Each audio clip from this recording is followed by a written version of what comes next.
Hey everyone, welcome back. Chapters 771 through 780 of the previous episode. Chen Ping'an returns to Downtrodden Mountain at 20, where he is warmly received by his companions. He reflects on his journey and makes plans to purchase several local mountains with the help of Wei Bo. He returns the day and night wandering deity True Body Talisman to Li Baoping, and handles his financial obligations responsibly. Confining himself to the bamboo building, he faces a harsh physical interrogation from Cui Chan's grandfather to break his cultivation stagnation. He later meets with Ruan Xiao, clarifying his moral boundaries, before returning to his accounting tasks to ensure the mountain's future stability. If possible, you can support me via PayPal, or become a channel member to help me keep this channel running. Thank you. Now let's get back to the story of Sword of Coming audio series.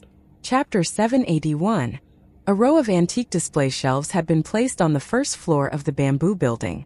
The wooden shelves were simple yet elegant, and they had many grids, but not many of them were occupied by treasures. Chen Ping'an was just about to pull some items out of his pocket treasure and minimization treasure to fill more of the grids when he suddenly found himself at a slight loss.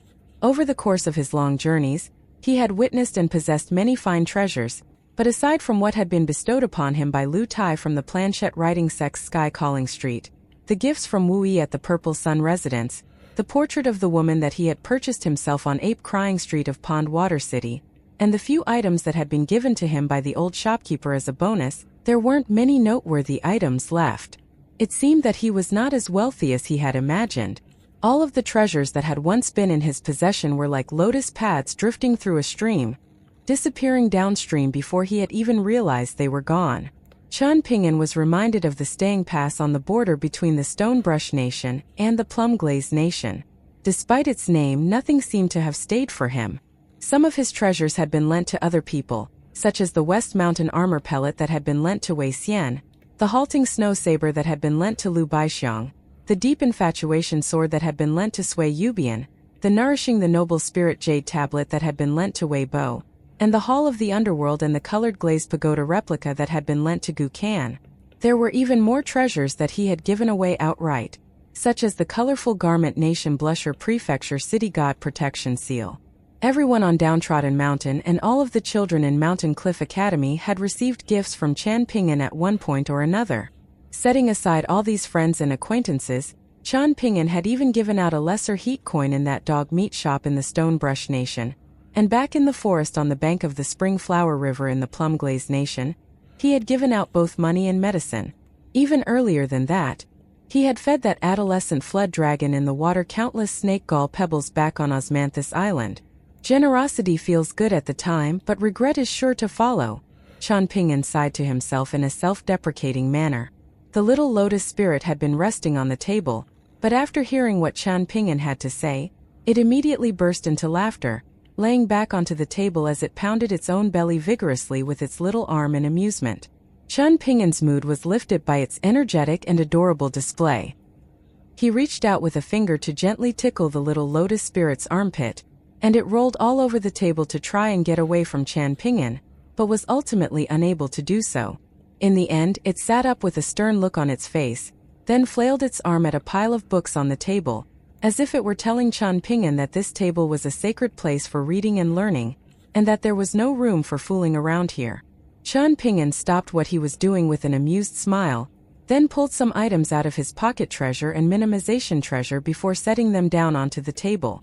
Even though he wasn't as wealthy as he had imagined, he still possessed a sizable amount of wealth. Not only was he constantly earning money from his mountains, he had a pseudo-celestial weapon on his back in the form of Sword Immortal.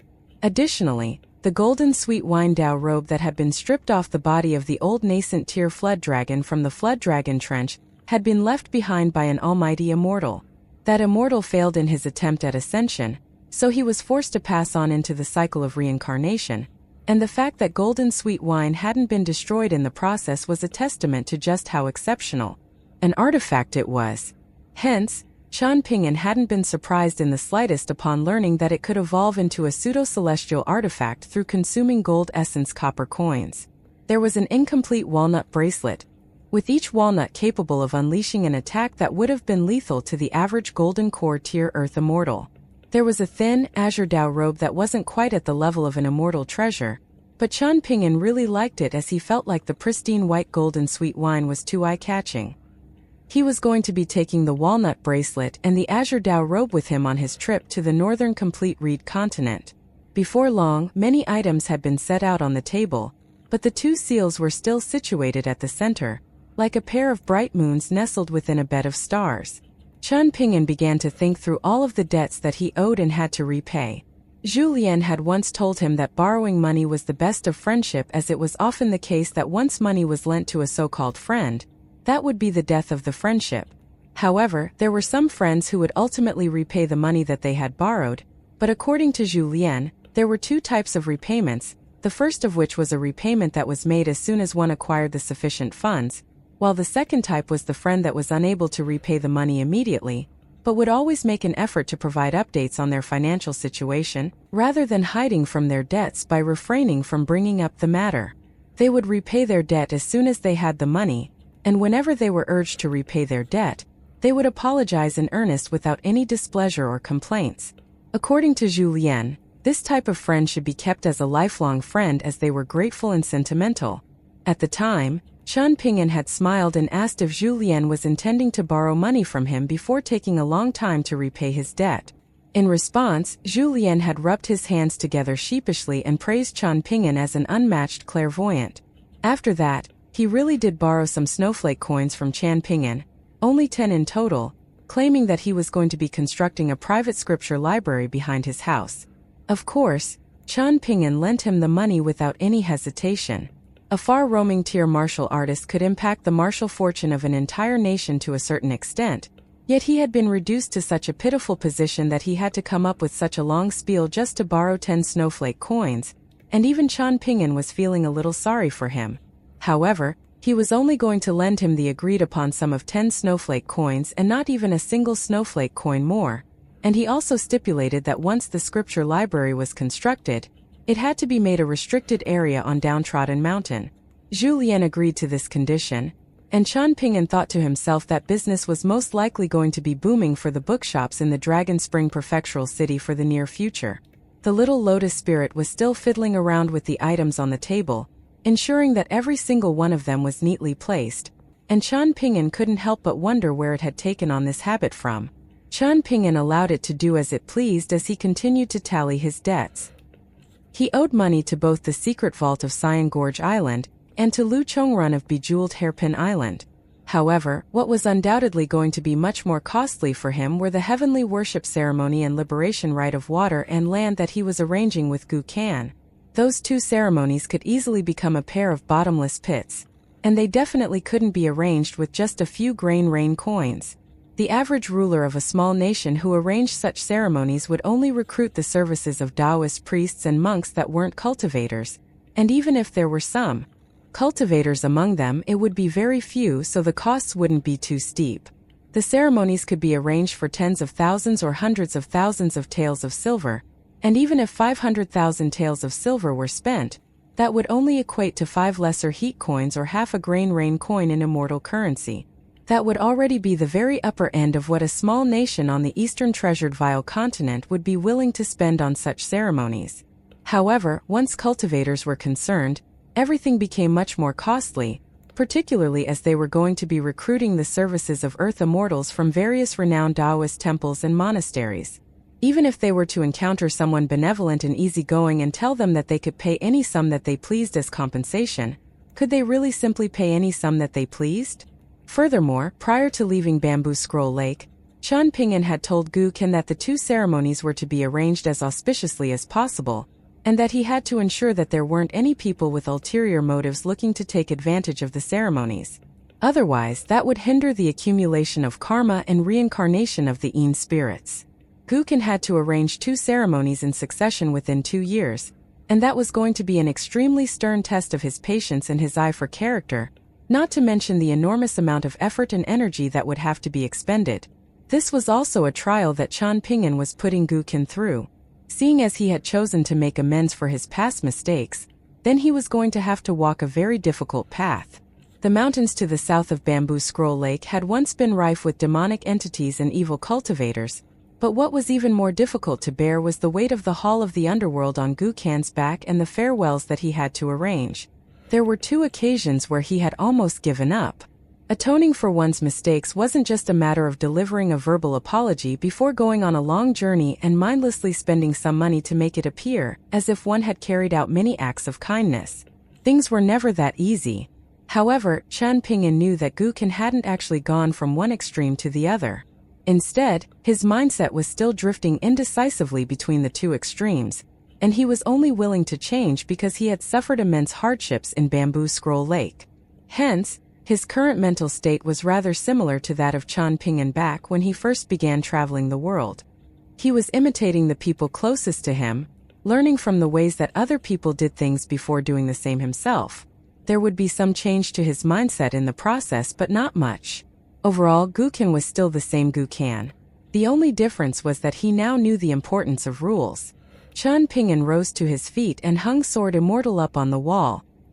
He then made his way out under the eaves of the room, where he and the little lotus spirit each sat down onto a little bamboo chair. The chairs had been fashioned from ordinary bamboo, which had become yellow with age. Chen Ping'an sat there and began to nap.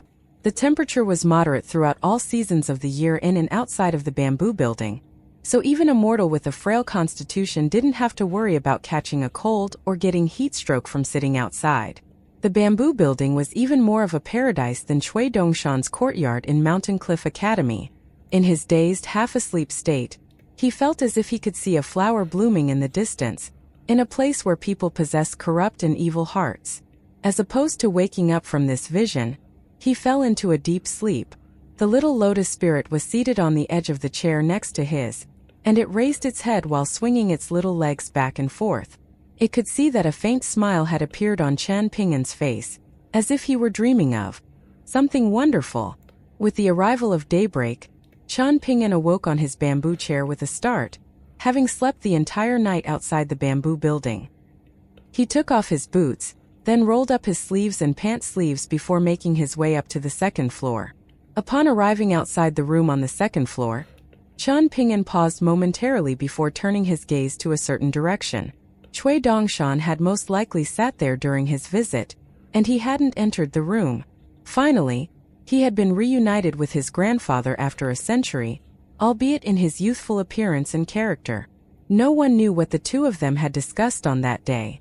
Chen Ping'an was just about to step into the room when he suddenly said, "I have something to discuss with Shiro. I'll be right back." Cui Chan's grandfather offered no response as he continued to sit with his legs crossed and his eyes closed. Chen Ping'an didn't bother to put on his boots as he vaulted down from the 2nd floor, then quickly rushed over to where the cluster of nearby residences had been constructed. Julien and Pei Qian still weren't back yet, so the only ones left in those residences were Shiro and Xin Yuanji. He ran into Xin Yuanji before encountering Shiro, and the latter seemed to have just returned from a walk. A timid look appeared on her face at the sight of Chen Ping'an, and she seemed to feel obligated to say something, but didn't know what to say. Chen Ping'an acknowledged her with a nod, then knocked on the door of Shiro's residence. Shiro opened the door and asked, "Can I help you with something, young master?" Chen Ping'an nodded as he replied, "Once Pei Qian comes back, tell her that I asked her to go and look after the shops on Dragon Riding Alley, and go there with her. Also tell her that she's not allowed to take Chu Huang to the small town. Given how forgetful she can be when something catches her attention, I'm worried that she'll forget Chu Huang somewhere. Make sure to supervise her in her transcriptions, and if she wants to go to school, then take her to the one founded by the Dragontail Creek Chang clan. Get Julien to go to the county office to see if any prerequisites have to be fulfilled for her to attend school. If not, then that would be ideal." Shiro gave an affirmative response, then hesitated momentarily before asking, "Can I stay on the mountain, young master?" Chen Ping'an smiled as he replied, "You can if you really don't want to have to deal with other people. However, I suggest that you get more used to the Dragon Spring Prefecture. Go and visit the Scholarly Temple and Martial Sage Temple. There's also the Iron Talisman River Goddess Temple further away, and they're all places worthy of a visit. It can't hurt for you to familiarize yourself with the people of the prefecture. We can't keep your identity a secret forever. Even if Weibo doesn't say anything, there are many powerful cultivators in the Greatly Empire, and sooner or later, your identity will be exposed, so you may as well seize the initiative in that regard. Of course, that's only my personal suggestion. As for exactly what you decide to do, that's entirely up to you. Alright, this humble maidservant will give it a try, Shiro replied with a smile and a nod. A resigned look appeared on Chen Ping'an's face as he said, "Please don't refer to yourself as my maidservant in front of others. People will get the wrong idea, and rumors may start going around that I have some type of strange fetish.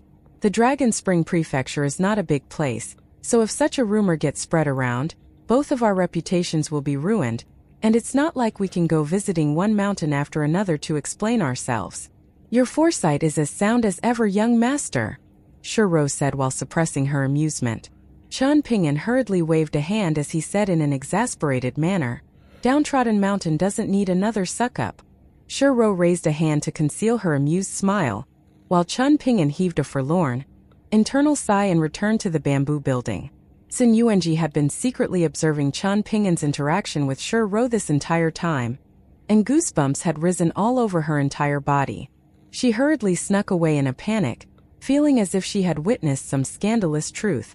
After closing the door, Sun Yuanji gently patted her own chest as she murmured to herself, "Don't be afraid, this is a good thing. This way, he most likely won't be interested in me." At the same time, she was feeling very dejected. She had thought that after leaving the capital city, she wouldn't have to deal with the problem of men leering after her any longer. She had always dreamed of traveling to an immortal abode where she would be safe from the devious claws of lascivious men, only to encounter such a scummy mountain master. She had gone to great lengths to ask Zhu Lian about Chen Ping'an, but the former said nothing but good things about the latter, and she naturally didn't dare to believe him. As for Pei Qian, she was always coming and going like the wind, making it very difficult for Sun Yuanji to strike up a conversation with her. As Chen Ping'an situated himself in front of Cui Chan's grandfather, the latter opened his eyes, then rose to his feet as he declared, "Before we begin, allow me to introduce myself. My name is Cui Chang, and I was once the leader of the Cui clan." Chen Ping'an was slightly taken aback. This was the first time that Cui Chan's grandfather had revealed his own name. According to our clan's genealogy tree, Noble Scholar Confucian Academy, the young man who came to the Jewel Small World to demand a debt repayment on behalf of Lakeview Academy should refer to Cui Chan as his granduncle, Cui Chang continued. His branch was once a side lineal branch of the Cui clan, but it has since become the direct lineal branch, while my branch has already been removed from the Cui clan because of me. All of the descendants of my branch were removed from the genealogy tree, and none of their names are to be recorded in the ancestral hall, nor are they to be buried in the ancestral grave upon their deaths. The reason for this is because I had once wandered the mortal world for over 100 years in a state of delirium and mental confusion. This would be a simple matter to settle as a martial artist, as I would simply travel to the Cui clan's ancestral hall and demolish it with a punch or two. However, as scholars, it becomes very difficult for me, Cui Chan, or Cui Dongshan to do anything about this, as the Cui clan acted completely within the boundaries of our clan's rules. Chen Ping'an nodded in a gesture of understanding. While traveling through the river of time in the lotus flower-blessed land, Chen Ping'an had seen the story of an extremely powerful official in the history of the Pine Song Nation. Due to the fact that he was a descendant of his clan's side lineal branch, he got into a conflict with the main branch of the clan over the matter of his birth mother's spirit tablet and place on the genealogy tree. He wrote many letters back home to the leader of the clan, earnestly imploring the latter to reconsider. Initially, this brother of his paid no heed to his pleas, but at some point, it seemed that he had lost patience with his brother, and he rebuked him in a strongly worded letter, which included the sentence, "You can dictate national matters as you see fit, but you have no right in passing judgment on the matters of our clan." In the end, that official wasn't able to get his wish even to the day that he died, and the entire imperial court had agreed with his brother's actions. Cui Chang could have returned to his clan and thrown a punch at the ants in the ancestral hall, while that powerful official of the lotus flower-blessed land could have used his power to force his clan into carrying out his demands. So why had both of them chosen to uphold these fragile-looking rules instead? A contemplative look appeared on Chen Ping'an's face. This was perhaps one of the key reasons why Cui Chang was able to reach the pinnacle of the martial arts world, and why that official was able to climb to such a lofty position in the officialdom. If Chen Ping'an truly decided to establish a sect on Downtrodden Mountain, it would be both a complex and simple task, simple in that a sect could be easily founded, but there was much to be learned in the way of managing a sect. Cui Minghuang is no slouch, so don't look down on him, Cui Chang suddenly said, and Chen Ping'an was rendered slightly speechless upon hearing this. What right did he have to look down on an academy noble scholar? Chen Ping'an had personally witnessed the power of virtuous scholar Zhou Ju of Lakeview Academy back in that villa in the Watercombing Nation, and Zhong Kuei had also once been an academy noble scholar, while Cui Minghuang was lauded as one of the two most outstanding academy noble scholars on the Eastern Treasured Vile Continent. According to his agreement with Cui Chan, Cui Minghuang should have left Lakeview Academy in an honorable manner to become a deputy mountain master of Forest Deer Academy, while the first ever mountain master of the academy would have been the old flood dragon posing as a past minister of the Yellow Court Nation. The second deputy mountain master would have been a reputable local Confucian scholar of the Great Li Empire, but that was only a temporary arrangement. Once Forest Deer Academy claimed the title of one of the 72 academies, Chang Shuidong would resign from his role as mountain master, and the old Confucian scholar of the Great Li Empire wouldn't have possessed the ambition or drive to compete for the position, so it would have automatically fallen into Cui Minghuang's lap. If everything had gone according to plan, Lakeview Academy would have been satisfied, while Cui Chan stood to benefit the most. As for Cui Minghuang, he would certainly also have nothing to complain about, becoming the mountain master of his own academy, one of the 72 academies, no less. This was a tremendous honor, essentially the pinnacle pursuit for all scholars. Given Cui Chan's ability to manipulate the fate of others, as long as Cui Minghuang remained in the Dragon Spring Prefecture, he would have to be content with serving as a teacher, regardless of how lofty his ambitions were. However, things had not gone according to plan, and even Cui Chan himself had failed to anticipate many of the events that had transpired.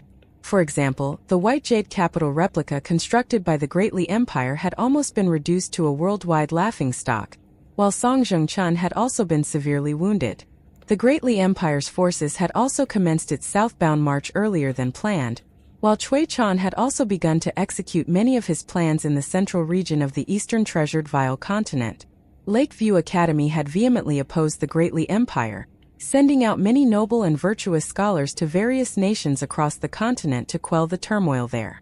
In particular, there was the destruction of the intercontinental ship from Ceremony Mountain within the territory of the luminous Vermilion Empire, and the subsequent emergence of Heavenly Lord Xieshur, who had exerted immense pressure on Lakeview Academy. Not only had this sparked widespread fury among the cultivators of the continent, what little goodwill that Lakeview Academy and the Great Li Empire had harbored toward one another had been completely eradicated. Thus Cui Minghuang was forced to remain in Lakeview Academy, and was unable to travel to Forest Deer Academy to become the deputy mountain master. Apparently, he had been working conscientiously over the past few years to further hone his knowledge, and the entire academy had been full of praise to him for his diligence and hard work. Chen Ping'an was a little perplexed. It seemed that this time Cui Chang wasn't in much of a hurry to beat some sense into him. In the past, he had always been very direct and straightforward with his approach, and it had seemed like pummeling Chen Ping'an to the brink of death was the old man's favorite pastime. However, on this day he had struck up a conversation first, and it was proving to be quite a lengthy conversation at that. Cui Chang wasn't the type to get hung up on things, but he was still unable to resist the urge to speak about Pei Qian's future a second time as he asked, "Is it really that important for Pei Qian to have a stress-free childhood?" Pei Qian's aptitude was so exceptional that he couldn't bear to see it go to waste. Chen Ping'an hesitated momentarily, then replied, "As adults, we make certain passing remarks before forgetting all about them, but children may remember those remarks for a long time, particularly when the remarks that you made had been made with intention." Cui Chang's brows furrowed slightly upon hearing this. Clearly, Chen Ping'an was criticizing him for directing those hurtful words at Pei Qian. However, that wasn't the crux of the matter. What was most interesting to him was Chen Ping'an's attitude. It seemed that Chen Ping'an was intentionally avoiding the matter of Pei Qian's martial arts cultivation. On the surface, it appeared as if he were merely going with the flow and allowing things to unfold naturally, but delving a little deeper, it almost felt as if he were worried that Pei Qian would surpass him. Of course, Cui Chang was familiar with Chen Ping'an's personality, So he knew that the latter definitely wasn't worried that Pei Qian would become a superior martial artist to him someday. Instead, he seemed to have been concerned about something else, like making a bad thing out of what would have originally been a good thing. If you have something to say, then spit it out, Cui Cheng urged in a displeased manner. Chen Ping'an wanted to say something, but ultimately remained silent. You can choose not to speak for now. I have more than enough ways to beat it out of you, Cui Cheng chuckled. Chen Ping'an didn't immediately fold, instead asking, how are you going to beat it out of me? If you're not going to suppress your cultivation base to match mine, then I can tell you my reasons now. If you're going to suppress your cultivation base, then I'll tell you after I lose. In that case, you can tell me now. I can't resist the urge to try and beat some sense into you whenever I see you, so I most likely won't be able to hold back, Cui Cheng said. Chen Ping'an began swearing profusely in his heart. In anticipation for his return home, the only source of solace in Chen Ping'an's mind when it came to training that he was going to have to endure under Cui Chan's grandfather was the prospect of the two of them sparring on equal terms at the same cultivation base. He was hoping that this would allow him to finally exact some revenge and present him with the opportunity to land a few good hits on his tormentor. As for whether Cui Chan's grandfather would make his training even more grueling in retaliation, that was not important. He had sparred with Cui Cheng countless times, but hadn't even managed to graze him thus far, and he was determined to change that. Chen Ping'an heaved a faint sigh before telling Cui Cheng the strange dream he had had. This was the first time that he had divulged this to anyone. Cui Cheng remained silent. Can you help me decipher the dream, Senior? Or perhaps it's just like what the people in the small town say, that all dreams run directly contrary to reality. So there's yet another knot in your heart, Cui Cheng scoffed. Not only are you afraid of death, you're also afraid of your own ineptitude. What's going on with you, Chen Ping'an? It seems like the further you go, the more of a coward you become. Chen Ping'an shook his head as he replied, it's exactly because I've seen more of the world that I've come to understand just how unfathomable this world is. I'm not looking down on myself, but I can't allow myself to grow arrogant either. I can't just expect myself to be able to defeat anyone that crosses my path, just because I practice my fist and sword techniques diligently. Ultimately, there will be things that I'm incapable of. You're a fool. Cui Cheng sneered in a disdainful manner. Please enlighten me, Senior, Chen Ping'an implored in an earnest manner. Cui Cheng instantly rose to his feet, and once again, Chen Ping'an was able to anticipate the strike that was to come, but it still wasn't enough. It wasn't that he was too slow, it was just that a martial artist at the pinnacle of the 10th tier was too fast. Even as Chen Ping'an raised his arms to protect himself, he was still unable to block Cui Cheng's flying knee, which struck him on the forehead, sending him flying high up into the air before crashing into the wall. As he tumbled down from the wall, he was struck by a kick to the abdomen that sent him crashing into the ceiling before plummeting heavily down onto the ground. Finally, he was struck by another kick to the forehead that sent him sliding back, only coming to a rest as his back crashed into the wall, and he slumped to the ground, where he threw up a large mouthful of blood. Chen Ping'an had thrown a knee strike in his sneak attack on Cui Cheng, and it seemed that Cui Cheng had not forgotten about this.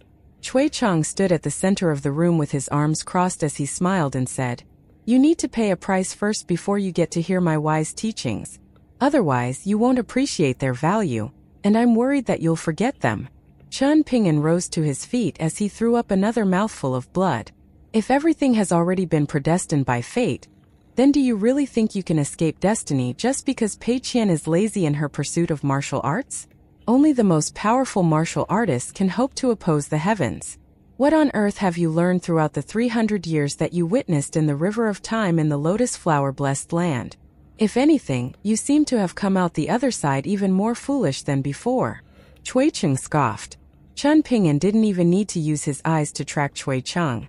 In the blink of an eye, he had entered that completely immersive and profound state, where he was fully in sync with his surroundings, and he stomped a foot heavily down onto the ground as he threw a punch toward what appeared to have been nothing in particular. Cui Cheng appeared right where his punch was aimed, but his fist was brushed aside with ease, following which he was dealt a heavy blow to the chest. With his back pressed tightly against the wall, Chen Ping'an pushed into the wall behind him with his elbow while simultaneously exerting force through his slack fist stance. and he sprang forward toward Cui Cheng at a far faster speed than his retreat. However, he had charged headfirst to his doom as he was struck by a swinging arm to the neck, sending him crashing to the floorboards with such immense force that his body bounced up and down a few times, only coming to a rest after Cui Cheng planted a foot onto his forehead. Cui Cheng looked down at Qian Ping'an, who had blood flowing out of all of his orifices, and he mused, "That was an interesting move that you pulled there, but your strength was too pitiful, your punch was too slow, and your fist intent was too shallow. Everything you do is full of holes, yet you dare to fight fire with fire against me? You're like an old lady carrying a heavy load. Take care that you don't break your back." Qian Ping'an slammed his palms into the ground to send himself sliding back out from under Cui Cheng's foot, following which he abruptly spun around to just barely evade a sweeping kick. However, he was ultimately struck by a burst of fist aura that was unleashed by a casual sweep of Cui Cheng's sleeve, sending him crashing into the northern window of the bamboo building like a tumbling snowball. Instead of pressing his advantage, Cui Cheng asked, "Did you tell Wei Bo about which mountains had been selected as the Great Li Empire's new 5 mountains?" Qian Ping'an struggled to his feet, then shook his head as he replied, "I considered it, but I decided against it in the end. This is a secret of the highest level of confidentiality in the Great Li Empire, and I felt like it wasn't mine to share. I may be friends with Wei Bo, but I can't sell out my student in exchange for a favor. Besides, at the moment, Wei Bo is already a very prominent figure that's under a great deal of scrutiny, so I think it's best if he didn't know too much." Cui Cheng remained standing on the spot as he nodded and said, "When it comes to personal matters that teeter on the line of something that can be done or not, you can do it and see what happens. When it comes to speaking on matters that teeter on the line of something that can be said or not, it's best not to say it." Qian Ping'an silently committed these words of wisdom to memory. The experience of an elder truly was a priceless treasure. "You dare to get distracted when sparring with me?" Cui Cheng roared. It appeared that Qian Ping'an had allowed himself to become distracted, but in reality, he was applying his 18 stops technique on the conversion of pure true qi, forcibly manifesting half a breath of true qi in the process. After taking a punch from Cui Cheng, he gritted his teeth and persevered through the excruciating pain as he thrust a fist forward before extending his middle and index fingers at the last moment. Just an inch further, and his fingertips would have been able to strike Cui Cheng's glabella. Cui Cheng grabbed onto Qian Ping'an's outstretched fingers, then twisted them to the side before giving him another kick that sent his entire body rising up into the air. After that, he took several steps to the side, then lowered his center of gravity as if he were adopting a horse stance before barging into Qian Ping'an with his shoulder right as the latter was falling toward the ground.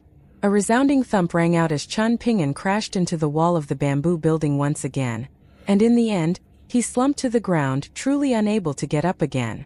That half-breath of true qi that he had forcibly manifested was already a desperate measure that he had adopted, one that had a strong detrimental effect on himself, and he was completely spent. Cui Cheng stroked his own chin with a smile as he remarked, "I'll admit that you're not completely useless in your current form. Back when you were training under me as a third-tier martial artist, you were like a foolish bull charging at a red flag over and over again, and you didn't possess the cunning that you do today. Looks like intelligence really can be beaten into someone." Qian Ping'an wiped a hand across his own face in an expressionless manner, and his hand came away soaked in blood. However, these injuries were nothing compared with the physical and spiritual torment that he had previously endured at Cui Cheng's hands. With that in mind, he slowly rose to his feet as he challenged, "Again!" Cui Cheng smiled as he said, "I'll ask you one final question. Are you so afraid of death because you cherish your life more now that you're rich? Or is it because you feel like you can't afford to die?" Qian Ping'an had already taken this opportunity to take in another breath of true qi, and he asked, "Is there a difference?" "No, you'll be beaten to a pulp either way," Cui Cheng replied. During the course of Pei Qian and Zhu Lian's trip to deliver the letters to Oxhorn Mountain, the former had grown very familiar with Chu Huang. She had declared them to be friends from now on, and that Chu Huang would explore the world with her during the day, but they would have to return home at night to eat. Hence, how far they would be able to explore would depend on how much ground it could cover in a day. If it were fast enough, then perhaps they could even make a round trip between Downtrodden Mountain and the small town. Of course, it was a completely one-sided discussion where Pei Qian dictated terms to Chu Huang, and whenever she asked it if it were in agreement with her proposals, she would always follow up with, "If you don't say anything, then I'll take it as a yes." That would then be followed by a thumbs up and a piece of praise that went along the lines of, "As expected of my good friend, you never turn down a request. Keep it up." All the while, Julien was walking along with an expression of a man who had just found a fly in his soup. However, upon her return to Downtrodden Mountain, she was relayed Chen Ping'an's message, and she could only reluctantly part with Chu Huang to travel to the small town with Shi Rou. The old pastry chef at the pastry shop on Dragon Riding Alley was still the same one as before, but he had only agreed to stay after a significant pay rise. Aside from him, all of the shop's original roster of employees had already been replaced. One of the young women had gotten married, while the other one had found a better job as a maidservant to a wealthy family on Peachleaf Alley. It was a very leisurely job, and she often came to visit the shop. Whenever she did, she always praised the family for being great employers, and that they treated their servants like family, so she felt very fortunate to have been chosen as a maidservant for them. There was another woman, whose family had been in possession of two treasures that had been passed down for generations. Those two items had been serving as nothing more than ornaments throughout the generations, but it was discovered that they were priceless treasures, and they were sold for exorbitant sums, allowing the family to move to the new prefectural city. She had also visited the shop twice, mostly to brag to Ruan Xiu. She didn't have much of a concept of Ruan Xiu's status as Master Ruan's only daughter and her father's Dragon Spring Sword sect. The only impression that she received from Ruan Xiu was that the latter was very cold and unapproachable to everyone, so the two of them hadn't gotten along very well. In particular, there was one occasion where the woman had been making some rather unscrupulous moves in the shop, only to be caught red-handed by Ruan Xiu in a very awkward affair. Since that incident, the woman's disdain toward Ruan Xiu had only been further exacerbated. In her mind, Ruan Xiu wasn't even shopkeeper Chen's wife, so what right did she have to pose as the female boss of the shop? Compared with the pastry shop, Pei Qian preferred the nearby Berklover shop, with its shelves that were laden with antiques and other miscellaneous items passed on by the Sun Clan. However, after all of the spirit tools had been purchased by those cultivators while Ruan Xiu was still serving as interim shopkeeper, the shop had struggled to make much sales thereafter. There were several items that Ruan Xiu had secretly stored away, and on one occasion she had taken Pei Qian to the storeroom in the back to show her the items in question, explaining to her that these were the most precious items in the shop, and that they were only to be brought out for the wealthiest and most spendthrift of customers. Otherwise, they wouldn't be sold to their full potential. Pei Qian had been ecstatic to have been shown this secret stash, and an irrepressible grin had been plastered over her face. Ruan Xiu had found this very amusing, and she had given Pei Qian a piece of pastry. That was the first time that Ruan Xiu had ever given her pastry, and from there onward, as long as she had some pastries on hand, she would always oblige with Pei Qian's requests for more. On this day, Pei Qian had set down a small bench behind the counter, and even standing on the bench, her head only just barely reached over the counter, making it appear as if a decapitated head had been placed on the counter. She felt like a king inspecting her domain. Shi Rou was standing Pei Qian, and the counter was indeed a bit tall, seeing as her head was only a little higher than Pei Qian's. Shi Rou was feeling a little perplexed. Pei Qian was clearly very reliant on her master, yet she had still obediently come down the mountain to stay in this shop. "Pei Qian, are you not worried that something will go wrong in your master's training?" Shi Rou asked. Pei Qian remained completely still on the spot as she looked directly ahead, and it was as if she were playing a game of who could be the most still as she replied with as little lip movement as possible. "I am, but I can't do anything, so I can only pretend not to be worried so that my master won't be worried that I'm worrying about him." Shi Rou began massaging her glabella with her finger, feeling the onset of a headache from Pei Qian's convoluted reply. Pei Qian heaved a faint sigh and she continued to look straight ahead as she asked, "Big Sister Shi Rou, if someone is living in someone else's home, and those two people aren't friends, then should that person pay rent to the owner of the home?" The question was even more convoluted. "What are you talking about?" Shi Rou asked in a puzzled manner. Pei Qian heaved another faint sigh, then said, "You should start making transcriptions with me from now on, Big Sister Shi Rou." "Why would I do that?" Shi Rou asked in an exasperated manner. "Making transcriptions makes you smart." Pei Qian replied in a serious manner. Only then did Shi Ro realize that the analogy that Pei Qian had just made of someone living in someone else's home was referring to how she was residing in the immortal body gifted to her by Qian Ping'an. With that in mind, Shi Ro reached out to flick Pei Qian on the forehead, just like Qian Ping'an often did, only for Pei Qian to suddenly dodge to the side like lightning before falling completely still again. She didn't even spare a single glance at Shi Ro throughout the entire process, and she complained, "Don't fool around with me now. I'm thinking about my master in earnest." On the second floor of the bamboo building, Qian Ping'an was seated with his legs crossed and his fists pressed against his knees, panting heavily as blood dripped down from his face onto the ground. Thankfully, one of the properties of the bamboo building was that it was essentially a giant cleansing talisman, so there was no concern about his blood leaving any stains. However, he had heard that the little girl in pink came to scrub the floorboards of the second floor with her little water bucket in hand every single day, and as a result, she was the only outsider permitted to enter the second floor. The first session of sparring had drawn to a conclusion, and its outcome was apparent from the contrasting physical conditions of Qian Ping'an and Cui Chang, the first of which was barely recognizable, while the other hadn't even broken a sweat. This outcome was nothing out of the ordinary, but things still felt a little strange to Qian Ping'an. In the past, their sparring matches had been nothing more than a case of him enduring one-sided beatings, but this sparring match seemed to have placed more emphasis on honing his techniques and fist intent. Occasionally, Cui Chang would even stop for a while to provide instruction to his fist techniques. As for whether Qian Ping'an was in any state to hear his advice and whether he possessed the ability to commit the advice to memory, that didn't seem to matter to Cui Chang. "Do I not need to have my body, 3 immortal souls and 7 mortal forms refined?" Qian Ping'an couldn't help but ask. "If I've taught a child how to use chopsticks, will I need to teach them again at a later age? Are you that stupid, or am I that blind to have picked such an idiot as my student?" Cui Chang scoffed. Qian Ping'an was rather suspicious of this answer. Refinement of purity was a process that had to be carried out at every tier for martial artists, and it was different from chi refiners after obtaining an immortal secret technique, as they were generally taught the basics by their masters before cultivating on their own. Cui Chang didn't seem to want to discuss this matter extensively, and he changed the subject as he asked, "I heard that you often like to spar with Zhu Lian with his cultivation base suppressed to the Vajra body tier, is that right?" Qian Ping'an nodded in response. "It's very difficult for me to keep up." However, Cui Chang shook his head as he scoffed.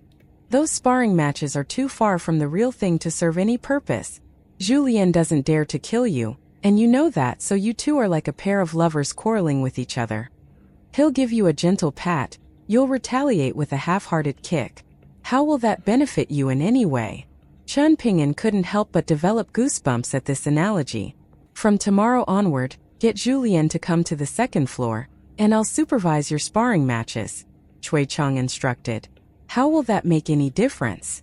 Qian Ping'an asked. "You think it won't make a difference?" Cui Chang sneered. "If Zhu Lian continues to go at you with no killing intent, then I'll kill him on the spot. How's that for a point of difference? Make sure to warn Zhu Lian so he takes this seriously. I don't want to have to repeat the same thing to his corpse." "Have you taken a liking to Zhu Lian, Senior?"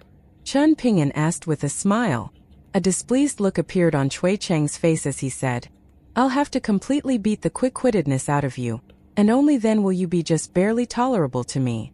Qian Ping'an shook his head as he said, "I was never once able to severely wound Zhu Lian during our sparring matches, even with his cultivation base suppressed to the Vajra body tier, and it's clear from his flattery after those sparring matches that he's never been pushed to his limits." "Don't you worry, I'll take care of that," Cui Chang chuckled. A pleased smile appeared on Qian Ping'an's face upon hearing this. There were many people under the heavens who weren't afraid of enduring hardships, but rarely was it ever the case that enduring hardships necessarily led to positive outcomes. Qian Ping'an didn't know why Zhu Lian had stayed on Downtrodden Mountain for 3 years without requesting to train under Cui Chang, but the fact that Cui Chang had taken the initiative to ask for him as an enormous blessing for him, considering he had encountered extremely stern bottlenecks in both his fist techniques and his cultivation base. When it came to virtually all other matters, Qian Ping'an would merely raise suggestions to the person involved without insisting that they take any course of action. Sui Yubian's decision to travel to the Jade Tablet sect had been made of her own accord. as had Shi Rou's decision to accept the immortal body. However, if Zhu Lian were to express reluctance to train under Cui Cheng for some reason, then Chen Ping'an would definitely try to persuade him a little more insistently. It's naturally wrong to be sentimental to those around you, but you must remember that reaching the pinnacle of the martial Tao is ultimately a very lonely pursuit, so you must be prepared for that, Cui Cheng suddenly said. Chen Ping'an nodded in response. I once gleaned a theoretical sword technique from watching a game of Go, and it pertains to severance and delineation. It helped me overcome many difficult obstacles during my time in Bamboo Scroll Lake. Before Chen Ping'an had a chance to speak any further on the matter, Cui Cheng scoffed. As expected of the mighty swordsman with sword immortal on his back. Your fist techniques are mediocre at best, but you possess such exceptional aptitude in swordsmanship. Looks like I'm holding you back from becoming an almighty sword immortal. Whatever will I do? A sense of foreboding welled up in Chen Ping'an's heart, and he immediately slammed his palms into the ground, sending himself sliding back along the floor while still in a seated position to evade the punch that was sure to come. As for getting up before taking evasive measures, that was completely out of the question as it was clearly going to be too slow. Cui Cheng stomped a foot down onto the ground, causing the bamboo building to shudder so violently that Chen Ping'an was knocked up into the air, immediately following which Cui Cheng descended upon him like a harbinger of agony. If he had unleashed the heavy cavalry formation shattering technique, then that would have been fine. Chen Ping'an would have been knocked out in a single punch, only experiencing a fleeting instant of pain in the process. However, Cui Cheng clearly had no intention of letting him off the hook so easily, instead choosing to use his deity drumming technique. 14 punches were thrown in rapid succession, and Chen Ping'an's body was kept adrift the entire time like a helpless willow leaf in the wind. By the time he finally fell to the floor, he was already unconscious. Being struck by over 10 punches from Cui Cheng's deity drumming technique was truly an indescribable experience, and even though Chen Ping'an was completely unconscious, his body was still tumbling around all over the floor. Cui Cheng observed him momentarily, then gave a pleased nod. This reaction from Chen Ping'an told him that his fist intent had truly come alive. A true martial arts master fist intent was so sensitive that even when they were sound asleep, they would still be able to detect even the faintest hint of killing intent from an assailant, and that would be enough for their fist intent to jolt them to their feet and lash out to kill the assailant in question with a single punch. However, that was still not the end of Chen Ping'an's ordeal. Cui Cheng aimed a kick at the burst of pure true qi that was traveling through Chen Ping'an's body like a fiery dragon, severing it with unerring accuracy like an elite cavalry unit plowing through the enemy formation. All of Chen Ping'an's joints instantly began to crack and pop like firecrackers, and due to the fact that Cui Cheng's astral energy passed through his body without pause, his scattered true qi quickly reconvened. During the battle in Old Dragon City, Du Mao's bonded sword devouring arc had pierced through Chen Ping'an's abdomen, and the reason why the after effects from that injury were so troublesome to deal with lied in the fact that the energy of the sword-devouring arc would remain in his body and continue to constantly eat away at his soul, and it was extremely difficult to expel. In contrast, Cui Cheng's kick had no such drawbacks. This was why it was said that the fists of an N-tier martial artist were as powerful as city-wrecking tsunamis, but also as delicate and precise as a flying sword racing through the eye of a needle. The ability to sever a martial artist's true qi without harming its purity was one of the signature abilities of martial artists of the 3 mind-tempering tiers. For martial artists below the Vajrabhati tier, once their true qi was severed, then it would be completely severed, forcing them to take in a new breath of true qi. Whenever they did so, that would be a moment of vulnerability, so there was no way that they would be able to engage powerful cultivators in prolonged battles. However, this method of training was not suitable for all budding martial artists. It was like pouring a ladle of fiery hot kanji into an outstretched bowl. For the ordinary person, the kanji would be too hot, and not only would they drop the bowl, they would also burn their hand. Both Xin Yuanji and Old Man Yang's new female disciple were martial arts prodigies, but they were not going to be able to withstand the rigors of this style of training. However, they each had their own paths laid out before them. It could often appear that there was only a single path available when it came to the pursuit of martial arts, but in reality, that single path had many tiny branches.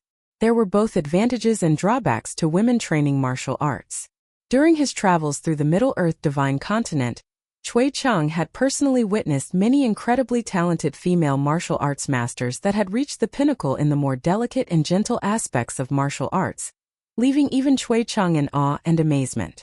Furthermore, women often lived longer than men, thereby allowing them to walk the path of martial arts longer than their male counterparts. One of the biggest regrets of Cui Cheng's life was that he never got the chance to fight that martial goddess of the Middle-earth divine continent, and he could only hope that Qian Pingyan would be able to fulfill this wish in his stead. It wasn't that Cui Cheng looked down on the heroines of the world, but it didn't sit right with him that the summit of the martial Tao of the Four Worlds was occupied solely by a woman. At the moment, Qian Pingyan was inferior to Cao Ci, but Cui Cheng wasn't concerned by that at all. Qian Pingyan's most outstanding traits were his resilience and learning ability. So what if Cao Ci was a martial fortune prodigy that had been seen in 1,000 years? So what if he reached the 9th tier or even the 10th tier ahead of Qian Pingyan? He would still have to wait for a worthy foe to arise and challenge him for the birth of the 11th tier. Of course, if Qian Pingyan were too slow to get there, then perhaps Cao Ci would compete with his mistress instead. If she were already at the 11th tier, then he would turn to the old man who liked to fish for whales atop the sea of clouds. Cui Cheng heaved a faint sigh as he crouched down and gently wiped the blood from Qian Pingyan's face with his thumb. When it came to his capacity for enduring hardships, he was far superior to Cui Cheng at the same age. For those who came from wealthy and noble upbringings, it didn't take much for them to rise to great heights, considering the silver spoons that they were born with in their mouths. Even if they harbored no lofty aspirations, they could still while away their days in opulence and materialistic excess. In contrast, when it came to those who had come from impoverished backgrounds, regardless of whether they were able to make something out of themselves, they were inevitably going to have to be able to endure hardships.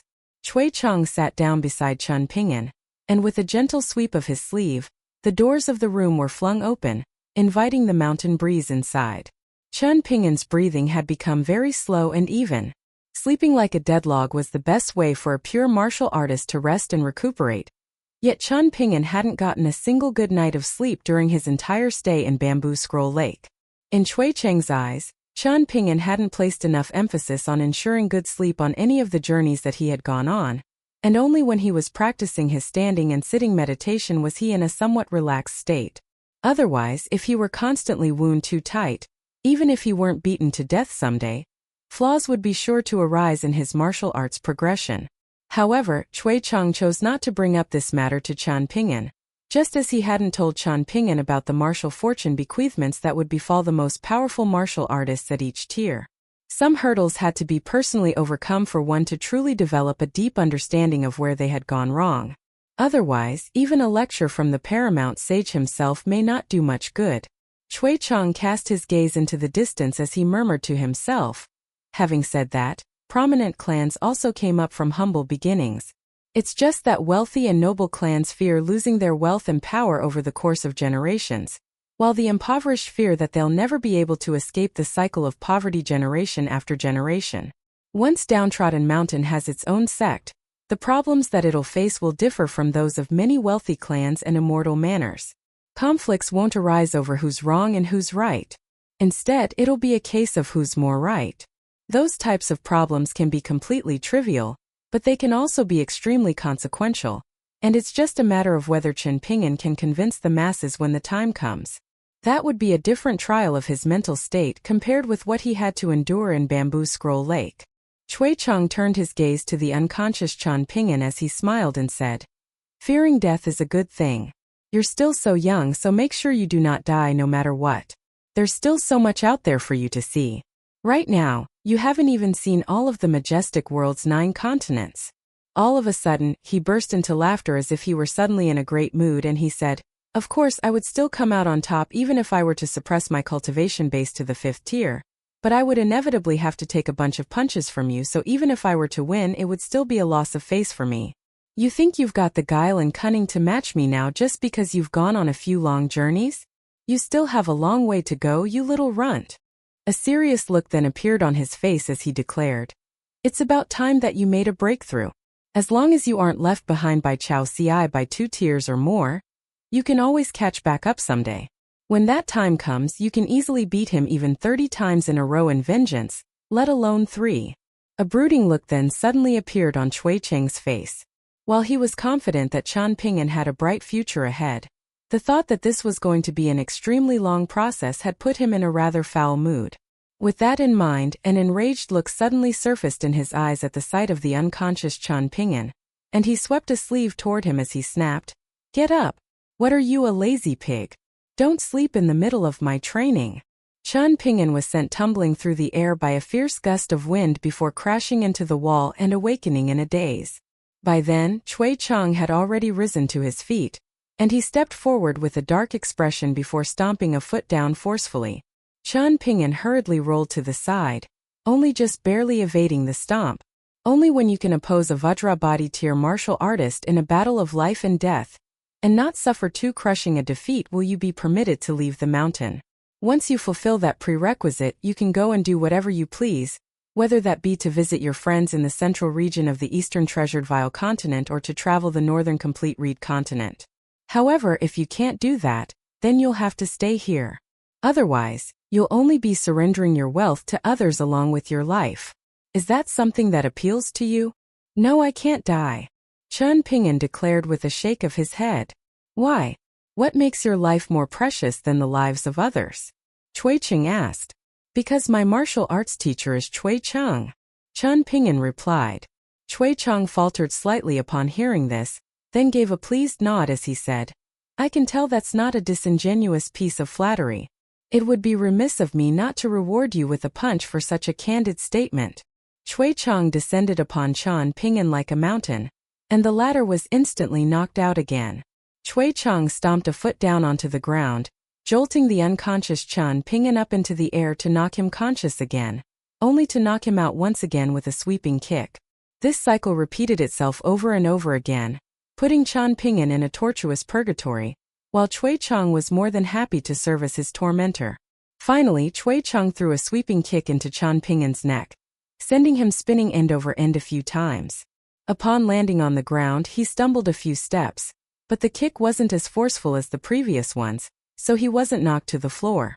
Qian Ping'an crouched down slightly as he adopted Julian's ape form while retreating by executing his 6-step walking meditation backward, and the entire time, his eyes remained firmly locked on Cui Cheng without even an instant of deviation. He had been beaten so viciously that both his fist stance and fist intent were swaying unsteadily, but there was an indistinct air about him, and he was completely still, like an old monk in a state of deep meditation. Cui Cheng smiled as he said, All right, that's enough for today. You're going to fall apart at the seams if I keep this up any longer. Qian Ping'an remained completely still. Cui Cheng nodded in approval as he praised, Well done, you've just saved yourself a punch. Go downstairs by yourself and take a medicinal bath. Make sure that the water never cools, and you're only allowed to get out of the bath whenever you can bring the water to its boiling point with your true qi. Otherwise, you can stay in there and practice your doggy paddle for all I care. Weibo has already prepared the medicinal ingredients. Get the little girl in pink to heat up some water for you. Only then did Qian Ping'an stagger out of the room before stumbling his way downstairs. As he did so, he was forced to hold onto the railing for support, and it was a little like back when he had stumbled down the mountain in an exhausted state after entering the mountains to burn charcoal as a child. The little girl in pink had already begun heating up some water downstairs. While she did this, Qian Ping'an sat down at the stone table on the cliff to practice his sitting meditation, and only after being informed by the little girl in pink that the water was ready did he enter the room on the first floor of the bamboo building. An hour later, Qian Ping'an had changed into one of the robes gifted to him by Wu Yi of the Purple Sun residence, while the little girl in pink took care of the bathwater. Qian Ping'an sat down on a bamboo chair under the eaves and thanked her with a smile. A wide smile appeared on her face in response, and it was as if doing all these menial tasks gave her a greater sense of achievement than even making breakthroughs in her cultivation. Qian Ping'an interlaced his fingers behind his head, then leaned against the back of his chair as he extended his legs. Only after resuming his training did he come to realize that bliss was not having to be beaten every day. In the distance, Julien was slowly approaching with Cin Yuanji. Qian Ping'an turned his gaze to Julien, who dragged over a bamboo chair before sitting down beside him, while Cin Yuanji stood behind Julien in a timid manner. What's the plan for Cin Yuanji's martial arts training, young master? Julien asked with a smile. You can teach her the basics yourself. As for whether you want to officially make her your disciple, that's up to you, Chen Ping'an said. Julien hurriedly shook his head as he opposed. That won't do. I'm all right in battle, but I'm nowhere near as good a teacher of fist techniques as you, young master. Despite your tender age, you would make an exceptional master that anyone would be fortunate to have. A sense of sorrow welled up in Sun Yuanji's heart. In her eyes, it was nothing short of a tragedy that a righteous hero like Julien had been reduced to a servant to this no-good mountain master. Has Zhang Dafeng said anything on the matter? Chen Ping'an asked. Julien shook his head and replied. Brother Dafeng is currently focused solely on constructing a thatched cottage for himself on the mountain. It needs to look good so that it's worthy of being on downtrodden mountain, but it also has to be cheap, so Brother Dafeng really has his work cut out for him. Chen Ping'an was beginning to feel the onset of a headache. Right at this moment, Cui Cheng emerged from the second floor and declared, Get her to practice the walking meditation of the mountain shaking guide 200,000 times before anything else. Chen Ping'an was slightly hesitant, but Julien felt was a perfect plan, and he turned to Sun Yuanji with a smile as he said, You've been dealt an immense blessing. The mountain shaking fist harbors boundless fist intent. From this day forth, you will focus entirely on repeating the 6-step walking meditation over and over again. Julien then turned back to Chen Ping'an with a smile. It's not like you can't teach her the 6-step walking meditation, Chen Ping'an said.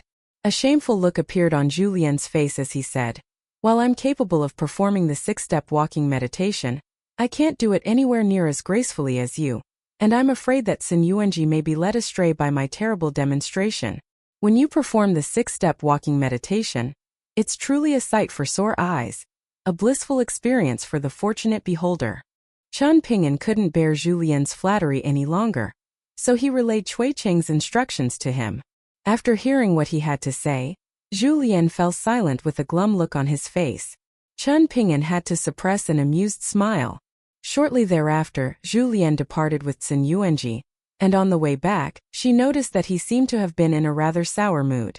Back at the Tsin clan's residence, Julien had declared that he was a 6th-tier martial artist on the cusp of reaching the Vajrabadi tier, and she had the potential to become a 7th-tier martial artist in the future. Could it be that the old man who constantly stayed in that bamboo building was a Vajrabadi tier master? Otherwise, what gave him the right to dictate terms to Julien? Julien demonstrated the 6-step walking meditation to Sun Yuanji in a serious manner, and after just 3 repetitions, she was already looking quite proficient. Julien told her that she had to complete 200,000 repetitions of the 6-step walking meditation before she could officially commence her martial arts training, and that she would demonstrate the 6-step walking meditation to her thrice each day from here onward to ensure that she didn't stray down any incorrect paths. Sun Yuanji had been brimming with morale as she vowed to train diligently and conscientiously. Julien clasped his hands behind his back and made his way out of the courtyard. Unbeknownst to Sun Yuanji, her first test had already commenced. From here, it would be examined when she would be able to complete the 200,000 repetitions of walking meditation, and how many repetitions it would take during that time for her to go from simply imitating the form of the walking meditation to truly grasping its essence, as well as how much fist intent she could attain. Would she sacrifice quality for speed and take shortcuts along the way, dooming her martial arts journey before she had even truly embarked upon it? Her aptitude, resilience, and mindset for martial arts would all be fully revealed by the time she completed her 200,000 repetitions. Given her aptitude, it was almost certain that she would be able to reach the Vajrabadi tier, but as for whether she would have any chance of reaching the far-roaming tier and even the mountain summit tier, that would also all be revealed during these 200,000 repetitions. Hence, while this had only seemed like a casual and irresponsible training regimen proposed by Cui Cheng, it was actually one that was very profound and meaningful. Julien was actually rather reluctant to take part in Chen Ping'an's training with Cui Cheng, as that would hinder him from going to the prefectural city to purchase books for his new scripture library. Over the next few days, Julien was beaten to within an inch of his life on many occasions, and Chen Ping'an didn't fare any better. However, in contrast with Chen Ping'an, who had to grit his teeth and persevere through each sparring session, Julien quickly became addicted to being beaten. As expected of the martial arts maniac of the lotus flower-blessed land who had once tried to take on 9 formidable assailants at once, what happened from there onward came as a surprise even to Cui Cheng. After developing a liking for the beatings that he was receiving, Zhu Lian began constantly provoking Cui Cheng in all types of different ways during their sparring sessions. Just as Cui Cheng had said, Zhu Lian couldn't truly kill Chen Ping'an, but Cui Cheng could force him to strike with the intent to kill.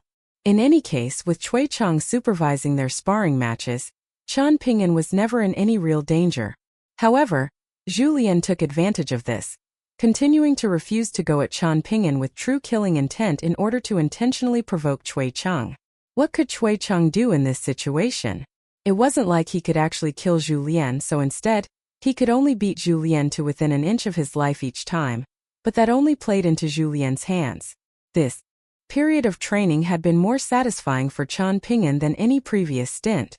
Zhu Lian was taking their sparring matches far more seriously, but whenever Chen Ping'an was laying in a corner, clinging onto his last breath as he watched Zhu Lian being horrifically abused by Cui Cheng, he felt very fortunate.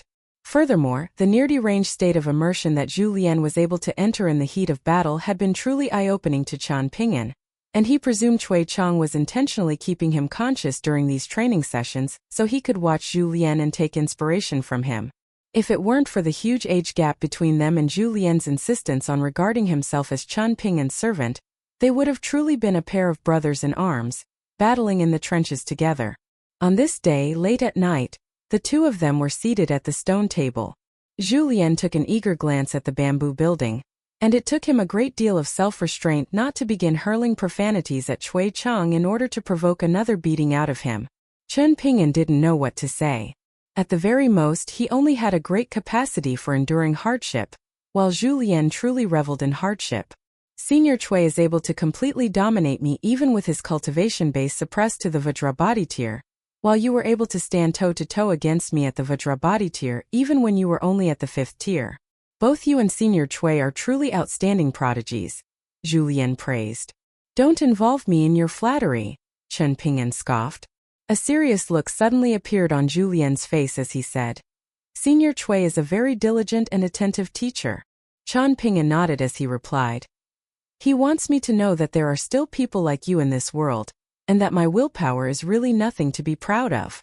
A guilty look appeared on Zhu Lian's face as he sighed. Each punch that I deal upon you is like a blow to my own heart. Cut the crap, Chen Ping'an scoffed in amusement. Sun Yuanji is progressing rather slowly in her walking meditation, Zhu Lian sighed. Chen Ping'an nodded in response and didn't try to defend her. However, he did make a fair and candid statement as he said, you can't expect everyone to be like you. Even when it came to myself, I was only so diligent and conscientious in my walking meditation practice as my life literally depended on it. Don't downplay yourself like that, young master. Otherwise, you wouldn't be doing justice to the over 1 million repetitions that you performed even after your life was no longer under threat, Zhu Lian said with a shake of his head. Is there any way to elevate Sun Yuanji's fist intent in a relatively natural fashion without affecting her mental state? Chen Ping'an asked.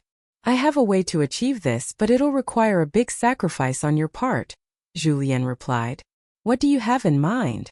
Chen Ping'an asked in a curious manner. A hesitant look appeared on Zhu Lian's face as he lowered his voice and said, you can pretend to be the perverted mountain master that she thinks of you as and try to have your way with her on a dark and stormy night. Right as you're about to force her down, I will just so happen to stumble upon the scene and beg you to let her go while kowtowing earnestly. You'll leave in a fit of rage and embarrassment, but as you depart, you'll take an indignant look back at her bed. After that, I'll console her and tell her that only by practicing her fist techniques more diligently can she hope to protect herself from those who lust after her. Chen Ping'an removed his sword-nurturing gourd from his waist, then chugged down several large mouthfuls of wine in succession to force down the profanities threatening to burst out. Finally, he asked, how about we switch roles in this scenario? Sun Yuanji already has preconceived notions of the two of us that are set in stone, so she won't believe that I would do something like that to her. And if she does, then she'll most likely try to flee the mountain even if it costs her her life, Zhu Lian replied in a resigned manner. I'm curious, why is it that Sun Yuanji is so convinced that you're a good person, while I'm some no-good scumbag? Chen Ping'an asked. Julien considered the question for a moment, then replied, "Nice guys finish last?"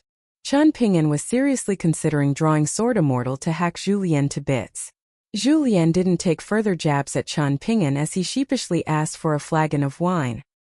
He told Chun Ping'an that as the loyal old servant that he was, he had suppressed his desire to take any of the jars of fine wine that were being buried, and that he was now sorely regretting the decision. Chun Ping'an told him to piss off. Julien knew that there was no chance of him securing any wine, so he changed the subject as he smiled and asked, "Young master, isn't it a little too dull and pedantic of you to be so distant to the opposite sex at such a young age? There are many good men throughout history that have had no lack of female soulmates." Chun Ping'an strapped his sword-nurturing gourd back to his waist, then tucked his hands up their opposite sleeves as he cast his gaze into the distance and replied, "If any women fall in love with me during my travels, I may not be able to stop them, but I will only love a single woman in this lifetime. It's something that I can do and something that I must do." Julien scratched his head and didn't say anything. Chun Ping'an waited for a long while, then turned to him with a raised eyebrow as he remarked, "I'm surprised you don't have any disingenuous flattery for me this time." Julien shook his head as he murmured in earnest, "Devotion is not something to be made fun of. Only someone with a heart of devotion themselves can say something like that," Chun Ping'an mused. Julien slammed a hand down onto the table as he exclaimed, "You really are an exceptional man, young master. That was such a natural and seamless piece of flattery. I cannot even begin to compare." Chun Ping'an was really struggling to hold back the urge to lash out as he threatened, "Just you wait until we're both at the same cultivation base." "That could come as quickly as tomorrow," Julien replied with a nod, and he made the statement with a faultless look of sincerity, rendering Chun Ping'an completely speechless. In the end, he changed the subject as he said, "I can tell that Pei Qian is getting along really well with those two little ones, but I'm worried that she may be led astray, particularly seeing as I spend so much time away from Downtrodden Mountain. Have you noticed any problems that I may have missed? If so, then feel free to tell me, even if those problems may concern some sensitive subjects. I am always an open book in your presence, young master," Julien replied with a smile and a shake of his head. Chun Ping'an heaved a resigned sigh and fell silent. Right now, there still aren't many people on Downtrodden Mountain, so there are very few problems. When it comes to external affairs, you've already taken care of all of the major ones. As for the minor ones, such as repaying the neighbors who once blessed you with kindness, Ms. Ruan has already made the appropriate arrangements. I've also taken over the two shops, which aren't difficult to operate, so there are no problems there either. Many of the people who've helped you in the past have already moved to the prefectural city and become very wealthy, so some of them have kindly declined my gifts, but I still make sure to visit them in the new year each year to extend some season's greetings. In contrast, some others have become even greedier after attaining more wealth, but as long as their demands aren't too excessive, I generally fulfill them so that our Downtrodden Mountain won't owe them anything in the future. For those that have made excessive and unreasonable demands, I simply ignore them. As for those who are still in underprivileged situations, I didn't give them too much money, but I'll pay them more frequent visits and occasionally ask them if there are any matters of urgency that must be attended to. If I can help them, then I do so, and if I can't, then I just have to play dumb," Julien replied. For those who knew about Julien's life in the Lotus Flower-blessed land, they would be aware that he was extremely adept at dealing with mortal affairs, whether it be ordinary family affairs or imperial and military affairs. Julien smiled as he continued, "Outside of that, there are only some minor problems that would be unbefitting for me to resolve in your stead. Upon your return to Downtrodden Mountain, those problems will quickly cease to exist. Hence, from the bottom of my heart, young master, make sure to come back no matter how far you travel and how arduous your journey is. Downtrodden Mountain will always await your return." Chun Ping'an nodded in response. "There's no need to worry excessively about Downtrodden Mountain when you travel to the northern complete reed continent in the future, young master. With Senior Chui, myself, and now Brother Doffing on the mountain, we'll be sure to take care of whatever problems may arise," Julien said with a smile. Chun Ping'an nodded once again, then asked in a curious manner, "Why is it that Ro isn't as wary of you as she was in the past?" A bashful smile appeared on Julien's face as he replied, "Perhaps it's because after being around me for so long, she's come to realize that I'm not actually so hideous to look at?" After all, back when I was in the lotus flower-blessed land, I was lauded as an otherworldly immortal and a noble gentleman. I certainly can't tell, Chen Ping'an scoffed with a shake of his head. Julien tucked his hands up their opposite sleeves as he chuckled with a reminiscent look on his face. Back in the day, countless women in the lotus flower-blessed land doomed themselves to spending their entire lives tormented by lovesickness just from taking a glance at my portrait. How did your looks from back then compare with Cui Dongshan's? Chen Ping'an asked with a smile. Julien considered the question for a moment, then replied in a serious manner. Objectively speaking, I was even more handsome in my prime. Then there must have been countless men itching to beat you to a pulp. Chen Ping'an mused. Indeed, that's why I had to learn martial arts, Julien replied with a smile. Chen Ping'an faltered slightly upon hearing this, and upon realizing what Julien was implying, he challenged, "Go and say that to Senior Cui if you dare." Julien waved a hand as he chuckled. I would truly be courting death then.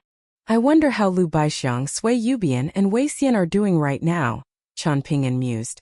What could they possibly make out of themselves so far away from their master? Julien sneered in an indifferent manner. Are you trying to get back at them now that they're not here? Chen Ping'an asked with a smile. You have read my mind once again, young master, Julien chuckled. Julien, if you ever want to go out to explore the world someday, just tell me, and I'll let you go. You have no obligation to stay by my side, Chen Ping'an suddenly said in a sincere manner. I appreciate it, young master, but I really don't want to go anywhere. I've already traveled far too much back in the lotus flower-blessed land. For my clan and my nation, for loyalty and family. There were so many exhausting obligations that I had to fulfill. Besides, the final journey that I took, particularly the battle of the upper 10 elites in the southern Garden Nation, was a journey that I embarked on solely for myself, so I had no regrets in that lifetime. One who knows oneself will have no worries in the world, and one who is content will always be happy. How's that, young master? Is that a quote worthy of inscription on one of your bamboo slips? Julien asked.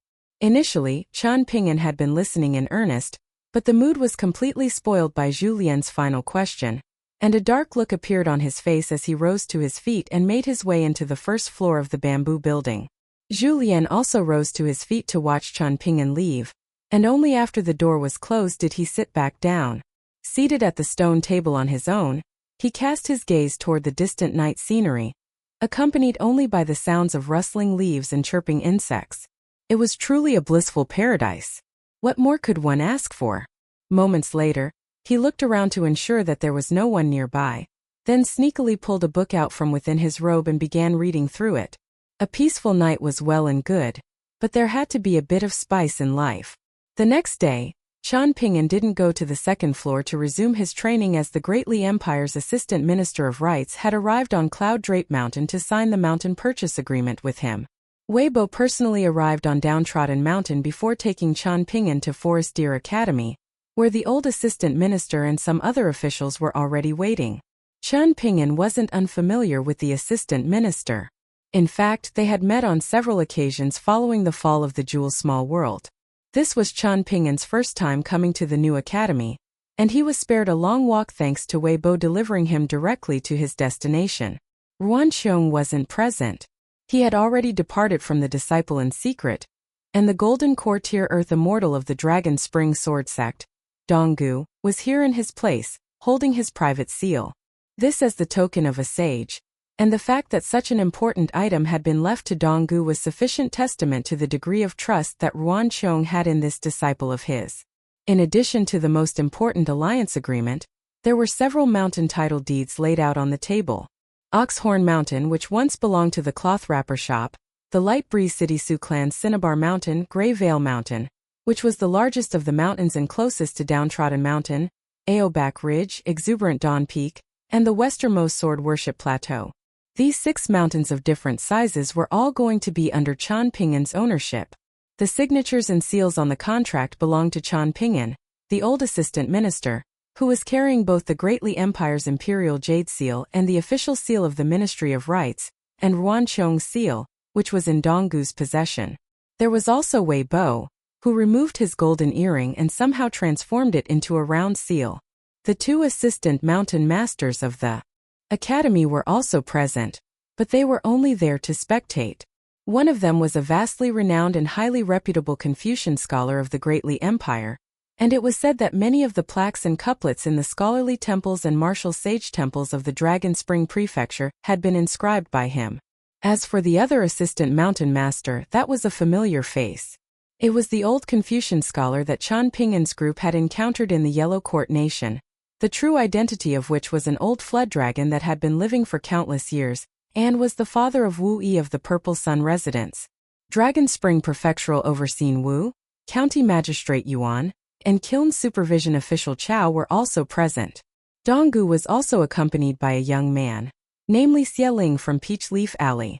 Even though Xieling was Ruan Qiong's disciple, he shouldn't have been present for such an important occasion.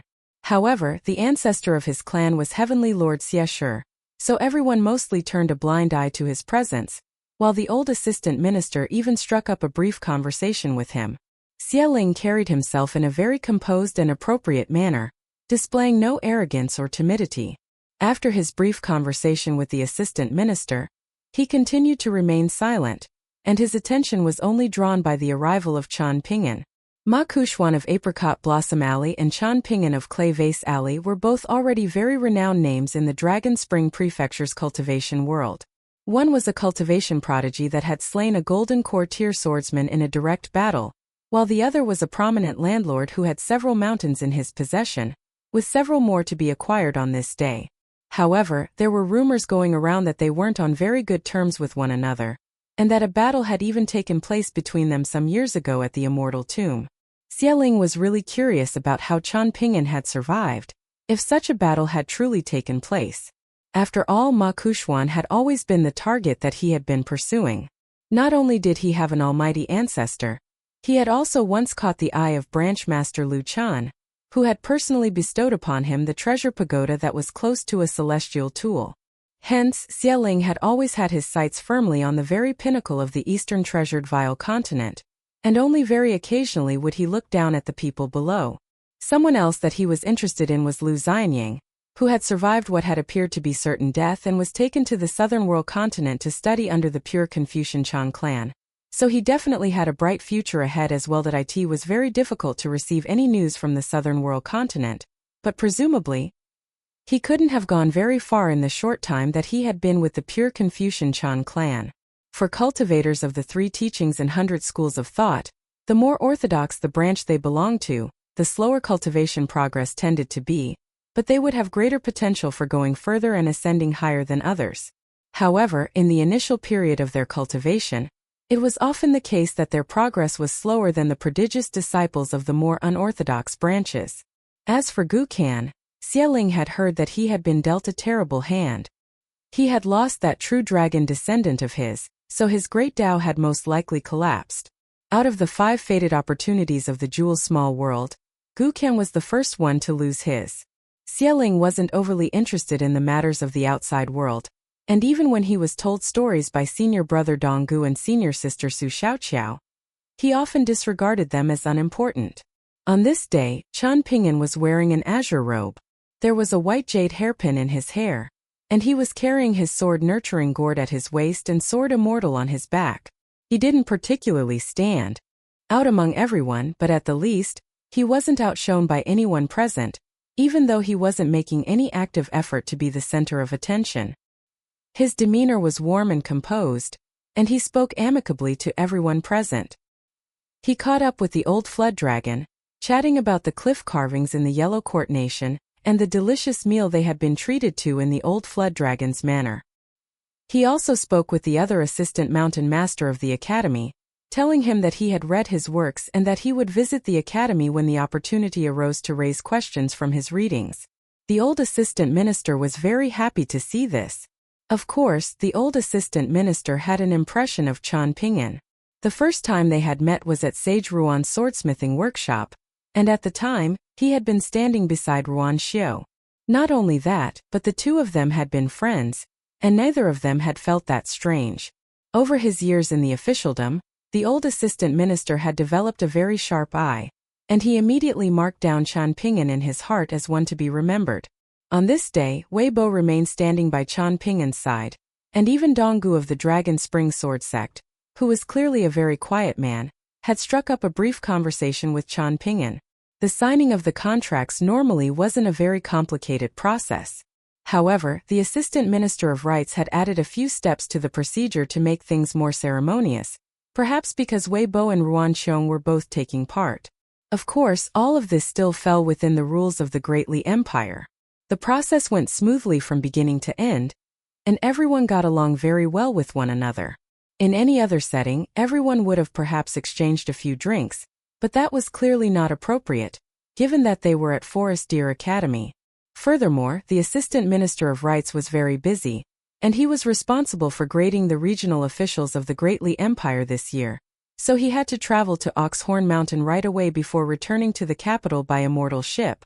After the contracts were signed, Chan Ping'an and Wei Bo made their way to a peaceful pergola in Forest Deer Academy.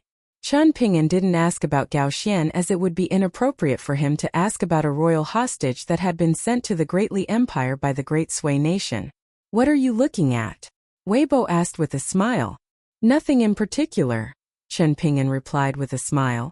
Looking out at the old and abandoned school from the new and spectacular Forest Deer Academy, he could just barely make out the outlines of the small town. "The nearby immortal powers will be sure to visit you on Downtrodden Mountain over the near future, so make sure to be prepared," Wei Bo said. "It's fine. I'm already accustomed to such social engagements, so I'll be fine," Chan Ping'an replied with a smile. "Do you not feel frustrated at having to delay your martial arts training?" Wei Bo jibed. Chan Ping'an shook his head as he replied, "No. These social engagements are unavoidable, so as opposed to going into them with negative emotions, it's better to embrace them and treat them as a learning experience." "Why are you trying to indirectly gather information on Dong Shuijing? Do you not trust him?" Wei Bo asked. Chan Ping'an hurriedly shook his head to clear up the understanding, and he replied, "No, Dong Shuijing and I are friends. It's just that the deal between us concerns another friend, and seeing business is being conducted, I can't favor either side. They may both be my friends, but there's a chance that they won't get along with one another, only to be forced to become business partners by me. In that case, a deal that should have been beneficial to all three parties could turn into a catastrophic disaster, in the midst of which I'll be losing two good friends, and that would be a real shame." Chan Ping'an was already planning to write a letter to Guan Yiran in Pondwater City. The letter was going to tell Guan Yiran that he had a friend by the name of Dong Shuijing, who came from the same hometown as him. It would reveal that Dong Shuijing was a kind but shrewd businessman, but he would also tell Guan Yiran not to force the matter if there were any difficulties standing in his path, or this simply wasn't the right time to be making money. He was most likely going to be able to receive Guan Yiran's return letter prior to his departure from the Dragon Spring Prefecture, and once he did, he would visit Dong Shuijing once again to further clarify some matters to him. Even if they weren't necessarily going to be pleasant, some disclaimer still had to be made. "I've ruined friendships over similar matters in the past," Chan Ping'an sighed. Wei Bo nodded in response. Chan Ping'an had told him about what had happened between Lu Baqiao of the Wind Lightning Field and Sun Jiashu of Old Dragon City.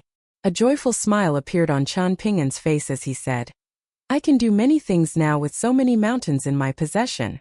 Like assign who gets to be the king of each mountain?" Wei Bo chuckled.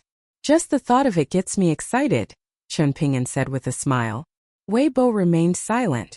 From this day forth, all of those mountains belonged to Chan Ping'an, so it was up to him what he did with them. All of a sudden, Wei Bo recalled something and he said, "The first deity night travel banquet that's to be held in the Northern Mountains territory since my inauguration is going to take place soon. Deities from far and wide will have to leave their territories to come and attend the banquet on Cloud Drape Mountain. If you're interested, I can take you to Cloud Drape Mountain when the time comes." Chan Ping'an had read meticulously through that immortal book that he had purchased from Stalactite Mountain, so he was aware of this event. The official mountain gods of all nations were highly revered beings, and even the official river gods of the highest caliber were never going to match the status of the gods of the five mountains. According to the rules of the majestic world, all mountain and river deities within the territory of the gods of the five mountains had to periodically pay their respects to said mountain gods. From the lowest-ranking mountain lords and river guardians to the gods of all of the more prominent rivers and mountains, as well as the deities of the scholarly temples, martial sage temples, and city god pavilions. All of them had to leave their territories on a certain day and visit Weibo with gifts to pay their respects. During the banquet, a nightly curfew was going to be enforced in the Dragon Spring prefectural city.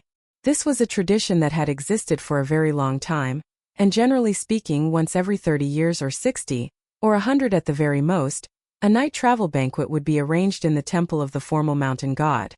There was another scenario where a similar ceremony would be held, and that was whenever a cultivator reached the upper 5 tiers. All mountain and river deities within a radius of several thousand kilometers, regardless of which nation they belonged to, would flock to visit the almighty immortal and pay their respects. Over 100 deities were going to be attending the deity night travel banquet, and with all of their mystical abilities on full display, it was truly going to be a marvelous spectacle to behold. "It's all right, I'll just watch from Downtrodden Mountain," Chen Ping'an refused, and Weibo didn't insist. Chen Ping'an didn't immediately return to Downtrodden Mountain. He was going to leave Julien on his own to enjoy his training with Cui Chang, and he also wanted to take this opportunity to comb through his own thoughts. Weibo was content to appreciate the scenery with Chen Ping'an. Chen Ping'an turned to cast his gaze toward the north. On the other side of the sea in that direction was the northern complete reed continent. "Do you feel disappointed that you didn't get to visit the southern world continent, or the circling ascension continent, when you traveled to Stalactite Mountain?" Weibo asked with a smile. "Not really, I was too busy to feel disappointed at the time," Chen Ping'an replied with a wry smile. Weibo sat down onto the railing of the pergola as he said, "I heard that the worst 2 continents to serve as academy sages on are the northern complete reed continent and the circling ascension continent. The sages of the former are constantly having to defuse conflicts, while those of the latter are constantly having to clean up the messes of others, leaving them no peace or time to focus on developing their teachings." Weibo then turned his gaze to Chen Ping'an as he asked, "By the way, what did you think of the parasol leaf continent during your visit, aside from the fact that it's obviously much larger than the eastern treasured vial continent?" Chen Ping'an considered the question momentarily, then replied, "Perhaps it's because the continent is so large, but many places are very isolated, and there are wide gaps in the abundance of spiritual energy from place to place, thereby making it easier for massive sects and immortal abodes to be established, such as the Parasol Leaf Sect, the Jade Tablet Sect, Peace and Tranquility Mountain, and the Planchette Writing Sect. All of these enormous superpowers, and on our eastern treasured vial continent, only the Divine Edict Sect can compare with them. However, there are also many small nations on the Parasol Leaf continent, where many people spend their entire lives without the knowledge that cultivators even exist, and those are truly lawless places." Weibo nodded in response, then smiled as he asked, "Did you know that aside from the Middle-earth Divine Continent, the fortune of each of the other 8 continents in the majestic world is actually the same?" Chen Ping'an shook his head with a puzzled expression. "The Eastern Treasured Vial Continent may be small and lacking in native powerful cultivators, but that doesn't mean that there's a dearth of talent to come out of this place," Weibo explained. "Even if we look solely at people who have come out of the Jewel Small World, there was Xie Shi from Peach Leaf Alley, Chao Shi from your Clay Vase Alley, as well as the likes of Lu Xianying and Zhao Yao. However, many of them choose to leave the Eastern Treasured Vial Continent, and it's this inability to keep its native talents that makes the Eastern Treasured Vial Continent appear inferior to the other continents. I can't imagine the Circling Ascension Continent would have emerged unscathed in the wake of the crisis on the Parasol Leaf Continent. Even though the Parasol Leaf Sect has been left severely ravaged by the Demon Tribe's actions, with Peace and Tranquility Mountain and the Planchette Writing Sect suffering the brunt of the consequences, at the very least, the worst is already behind them. Back when I was on Stalactite Mountain, I learned that powerful treasures had emerged on the Southern World Continent, the Circling Ascension Continent, and the Parasol Leaf Sect. I've heard that the mortal world of the Circling Ascension Continent was already the most chaotic of the 9 continents to begin with, and now the cultivation world there is also in a state of turmoil. I can't even begin to imagine how much the Academy sages and noble scholars on the continent have on their plates right now," Chen Ping'an sighed. Through the contents of the immortal books that he had purchased, Chen Ping'an had learned that the Circling Ascension Continent could be described with just a single word: chaotic. If the Circling Ascension Continent were likened to an empire, then over the course of its history, It had already been fractured into over a dozen vassal states. Countless factions on the continent were constantly at odds with one another, and as a result of the constant turmoil and unrest there, it was mockingly referred to as the water bucket continent by the cultivators of the Middle Earth divine continent, as it resembled a water bucket that was constantly wobbling from side to side. As for the southern world continent, which was closest to Stalactite Mountain, that was a continent that was abundant in both scholarly lineages and martial fortune. It was one of the very few continents that weren't looked down on by the cultivators of the Middle Earth divine continent. Furthermore, Chan Chunin had come out of the southern world continent. There was not much more to be discussed about the state of the world. Chan Ping'an was concerned about these matters that didn't seem to have any bearing on him because they had an impact on the Sword Qi Great Wall, while Weibo was concerned about such matters because he was going to be the northern mountain god of a continent in the future, and these matters were eventually going to concern him. Send me to True Jewel Mountain. I want to go to the small town to visit Pei Qian, Chan Ping'an requested with a smile. Weibo nodded in response, then sent Chan Ping'an to True Jewel Mountain with a gentle sweep of his sleeve. Following Chan Ping'an's departure, Weibo sat down on the railing of the pergola on his own, and a smile suddenly appeared on his face as he had suddenly thought of something amusing. Xieling had sought out Chan Ping'an in private, and after they had exchanged greetings he had smiled and asked, "Are you not curious about why Big Sister Xiuxiu didn't come to Cloud Drape Mountain? That was a very interesting pet name." In response, Chan Ping'an had smiled and replied, "I don't know you or Ms. Ruan very well."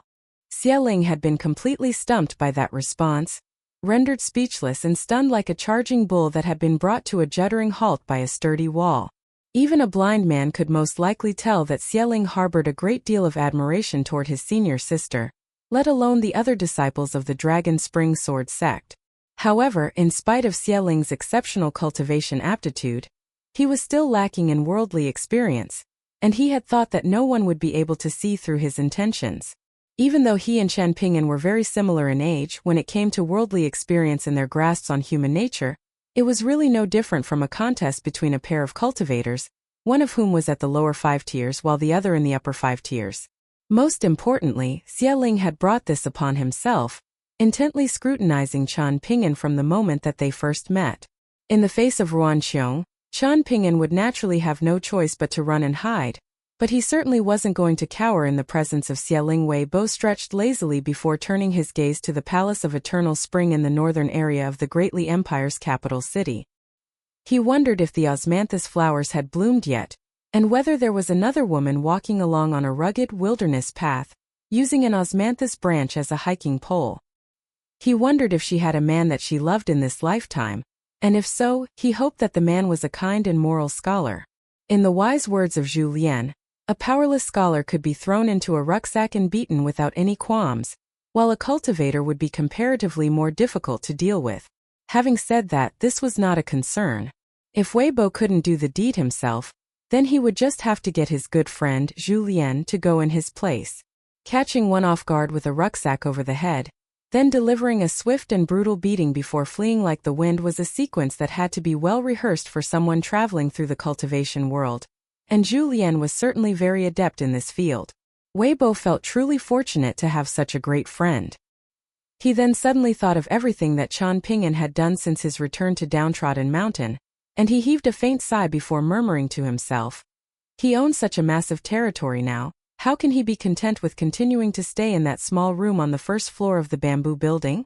However, he then quickly realized that this was a rather shallow thought. One's physical abode didn't have to be large, but a large abode was required to house one's heart.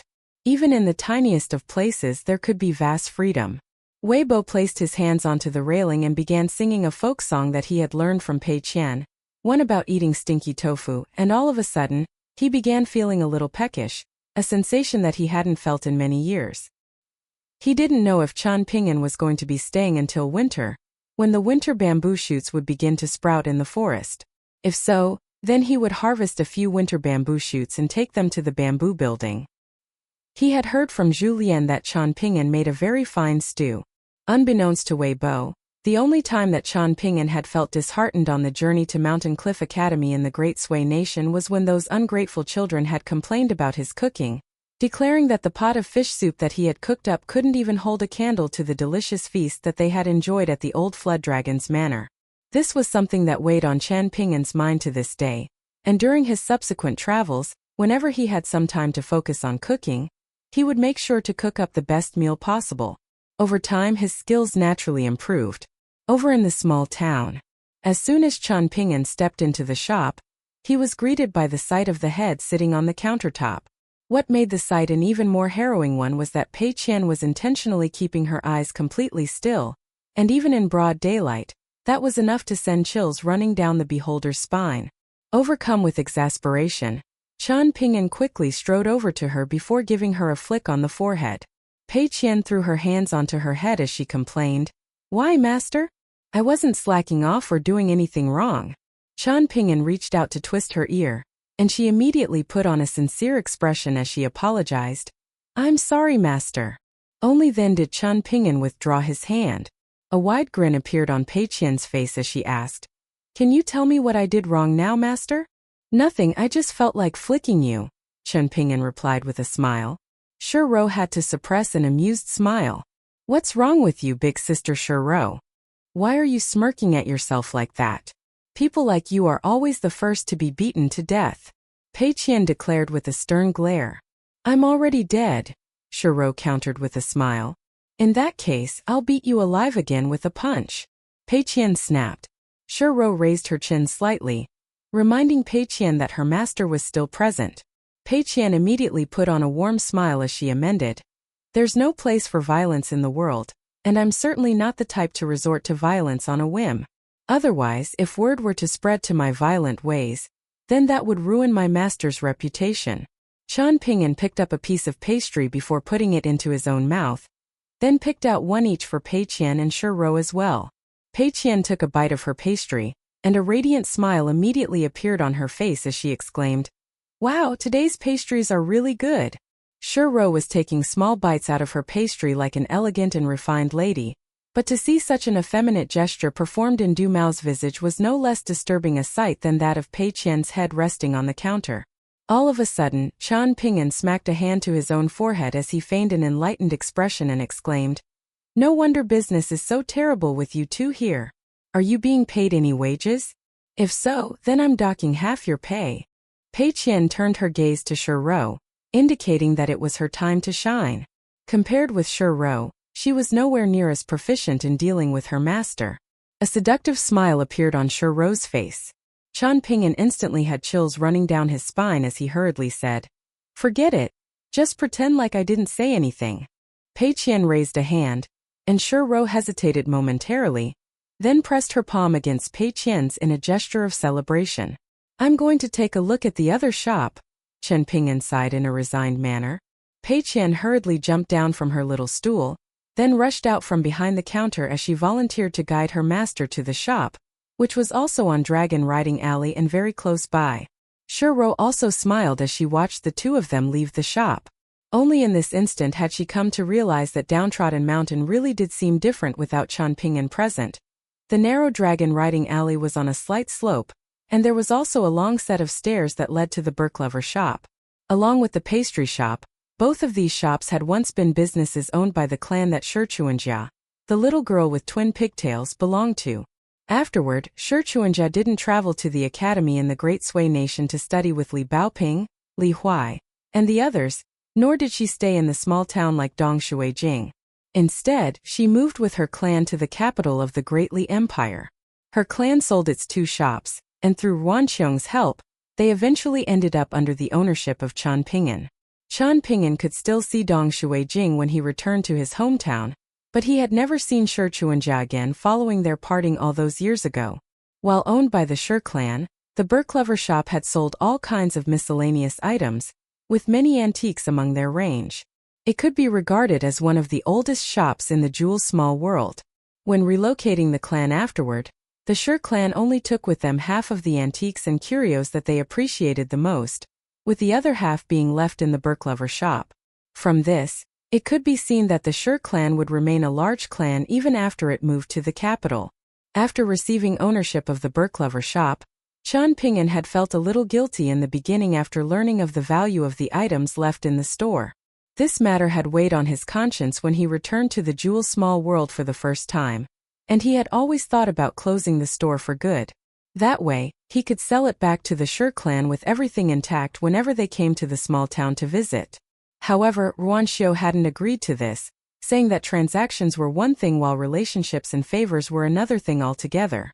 Even though Qian Ping'an accepted Ruanxiu's suggestion to not sell the shop, he had still felt a nagging sense of unease in his mind. After interacting with many people and completing many transactions, however, Qian Ping'an no longer felt the same way now.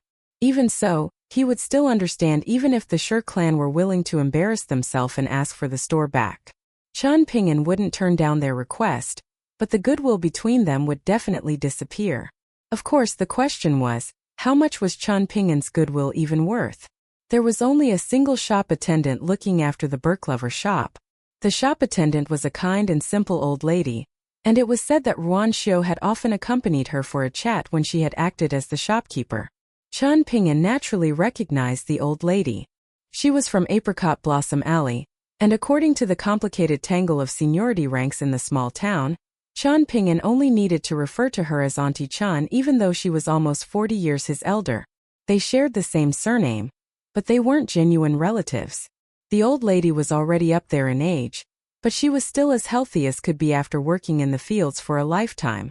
Even though her children had moved to the prefectural city of Dragon Spring Prefecture, the old lady had truly been unable to appreciate life over there after visiting them a few times. Their large houses were cold and empty, and she couldn't even find a familiar face to argue with. As such, she had insisted on returning to the small town. The old lady's children were dutiful, and they hadn't been able to prevent their mother from moving back to the small town.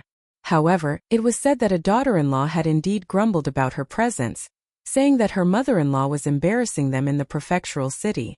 They had already bought several maidservants, so did they still need an old helper around the house? Moreover, it was an embarrassment that she was still working for a measly few copper coins, especially since the owner of the Burklover shop was once the poorest child in Clay Vase Alley.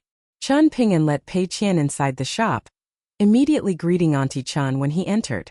He asked her about her health, and he also asked whether she still worked in the fields and how the yields were. Qian Ping'an then chatted with the old lady for a long while, doing so using the local dialect of the small town. Auntie Qian was a talkative person, and she couldn't contain her emotions when she mentioned Qian Ping'an's past yet saw his huge success now. There were tears brimming in her eyes as she sighed with emotion and said how great it would have been if Qian Ping'an's mother were still alive to witness his current success. She had suffered hardships her entire life and hadn't been able to enjoy things for a single day. In fact, she hadn't even been able to leave her bed and make it past winter during the last year of her life. The heavens were truly unfair. Upon mentioning these heartbreaking experiences, Auntie Qian couldn't help but grumble about Qian Ping'an's father again, questioning what use it was to be a good person. He had ended up doing bad in the end, with his death bringing many years of hardships to his wife and son. In the end, Auntie Qian lightly patted Qian Ping'an's hand and told him not to resent his father, saying that he could simply regard this as him and his mother owing his father in some previous life.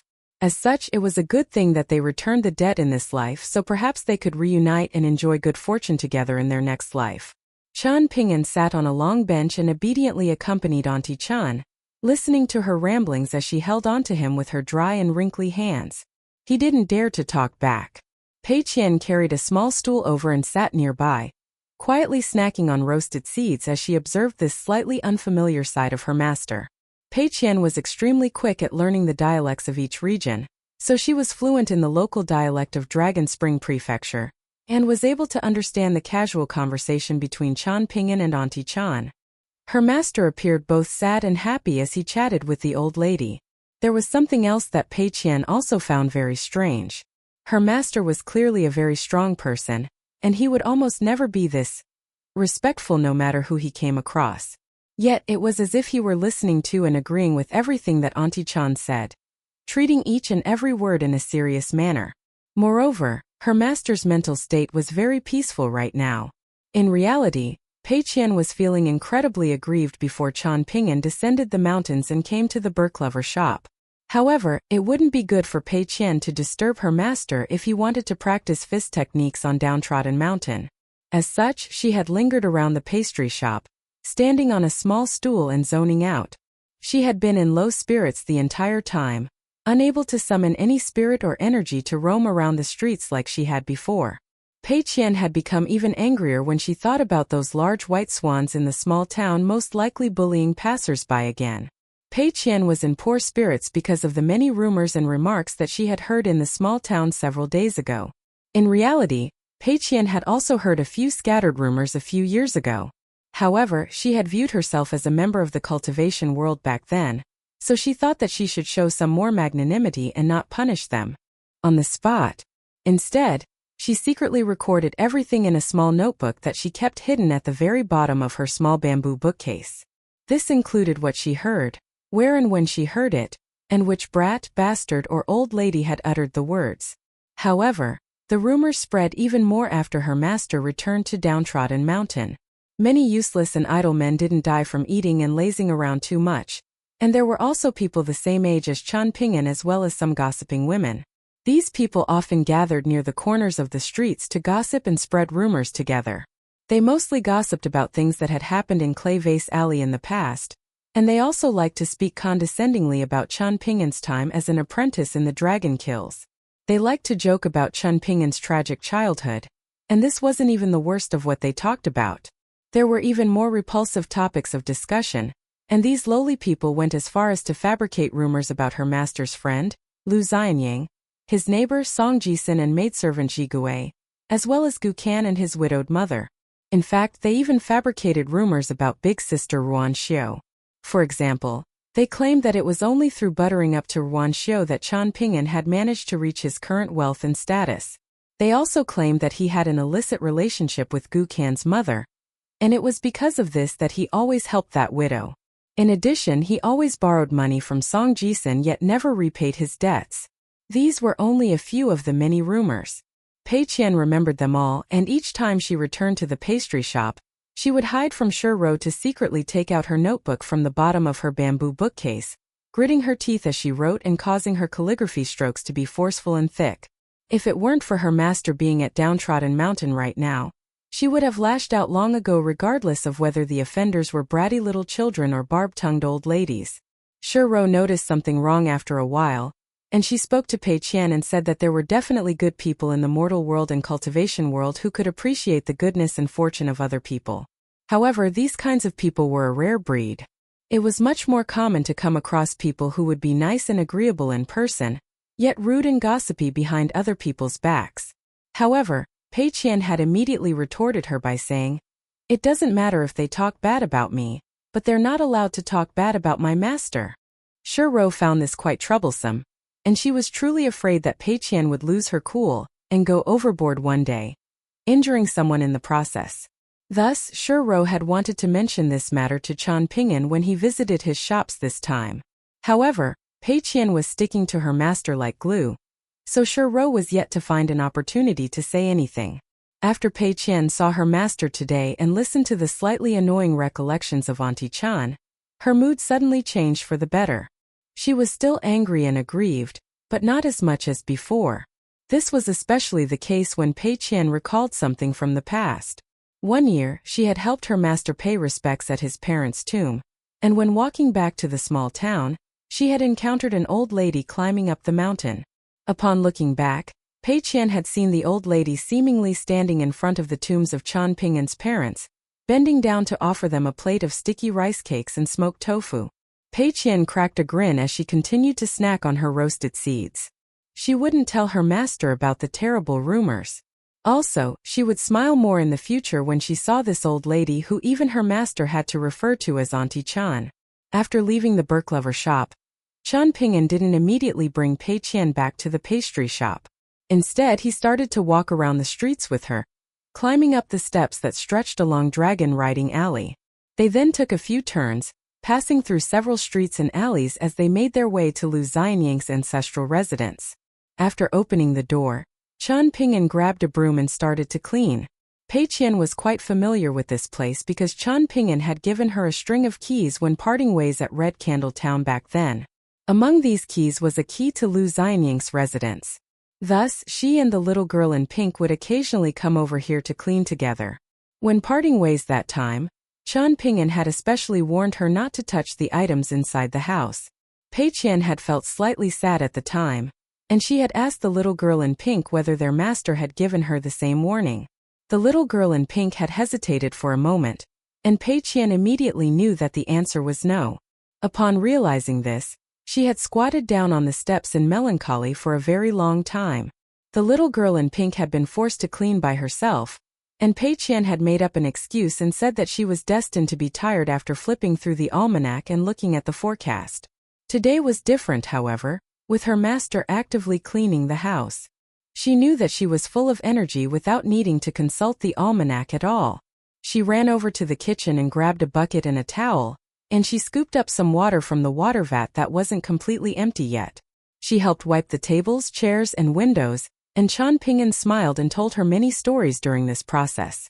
He talked about how he had traversed mountains and crossed rivers with Lu Xianying during their youth, how they had set up traps to catch game, how they had made slingshots and bows and arrows, how they had hunted fish, birds, and snakes, and many other interesting things. When Chen Ping'an wasn't speaking, Pei Qian started to recite something similar to a public order or village agreement or ancestral teaching out of boredom. She was extremely fluent as she recited this, and even Chen Ping'an had no clue regarding where she had learned and memorized this from. Wake up when the roosters call. Clean the courtyard with alcohol, making sure both the inside and the outside are clean and tidy. Lock the doors properly and make sure to personally check everything when done. A noble person should self-reflect 3 times a day. One should cherish each bowl of congee and rice and understand the difficulties of making this food. Furniture and stationery should be clean and orderly. Using clay wares is better than using gold or jade. Don't dwell on favors given, but never forget favors received. Be faithful to your status and content with life, and go with the times and obey the heavens. Chen Ping'an didn't ask any questions as he listened to Pei Qian reciting this, but there was a wide smile on his face as he watched the little girl bobbing her head around as she worked. After cleaning Lu Xianying's place, the young man and the little girl sat down together on the door threshold to rest. Master, is your relationship with Lu Xianying this good? Pei Qian asked. Chen Ping'an nodded and replied, Of course. Your master always followed Lu Xianying around when he was little, and after that there was the snotty little kid following your master around like dead weight. The 3 of us were best friends back then. Pei Qian turned around and looked at her master, who was much skinnier than before, hesitating for a long time before asking in a quiet voice, Master, will you get angry if people say bad things about you? I'm just asking a theoretical question. Chen Ping'an smiled and replied, I won't get angry even when people say bad things about me to my face, so I naturally won't get angry either if they say bad things about me behind my back. Huh. Master, isn't it said that even clay bodhisattvas will sometimes get angry? How come you won't get angry at all? Pei Qian asked in puzzlement. Chen Ping'an patted Pei Qian's head and replied, Because getting angry won't be useful. Pei Qian offered a handful of roasted seeds to her master. After Chen Ping'an accepted them, the master and disciple sat there and started to snack on roasted seeds together. Pei Qian appeared slightly sullen as she said, Then are you going to let other people talk bad about you with no consequence? This isn't right, master. Chen Ping'an lazily sat there and snacked on roasted seeds, gazing forward as he smiled faintly and asked, Do you want to listen to a profound principle or do you want to listen to a smaller principle? I want to listen to all of them, Pei Qian replied with a smile. Chen Ping'an nodded and said, Then let me talk about the profound principle first. This is both an explanation for you and an explanation for myself, so it doesn't matter if you don't understand it for the moment. How should I put this? Regarding what we say and what we do every day, is it truly just a few simple words and a few simple actions? No, this isn't the case. These words and actions are threads that will weave together just like the streams in the large mountains to the west of the small town, which eventually gather together to transform into the Dragon Whisker River and the Iron Talisman River.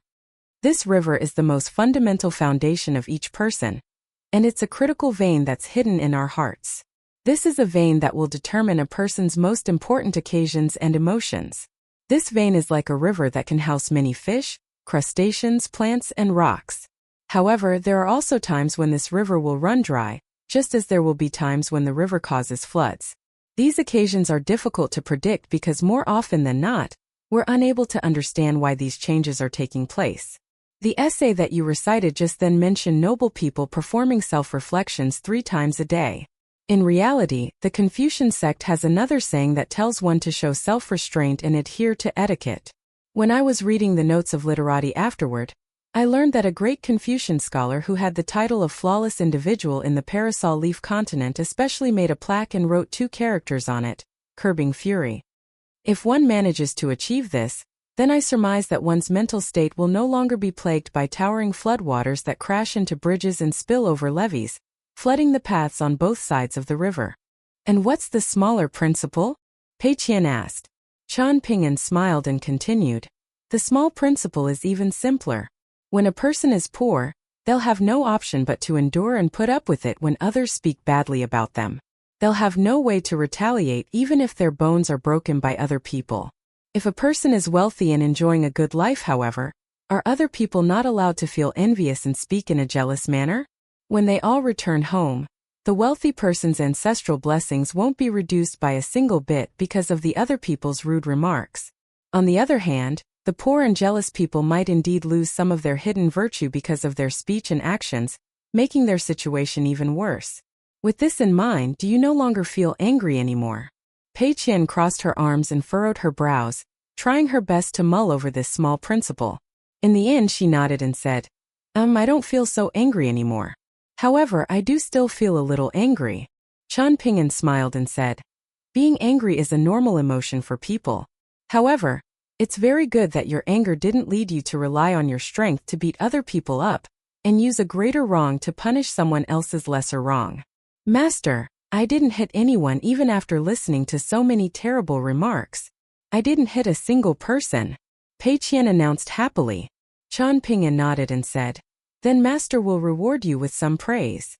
Pei Qian smiled broadly and replied, Master, how about rewarding me with a few copper coins? Even 1 copper coin is fine. Chan Ping'an smiled and shook his head, saying, that won't do. It's important to talk about profits and losses when doing business, but the same principle can't be applied when discussing how to be a good person. Since you're cultivating under a master like me, you have no choice but to face these challenges and hardships head-on. Hardship? This is no hardship at all. Pei Qian exclaimed with a smile. Chan Ping'an turned around, and he saw that Pei Qian had placed all of the husks of the roasted seeds into one palm just like him. Her actions were as natural as could be.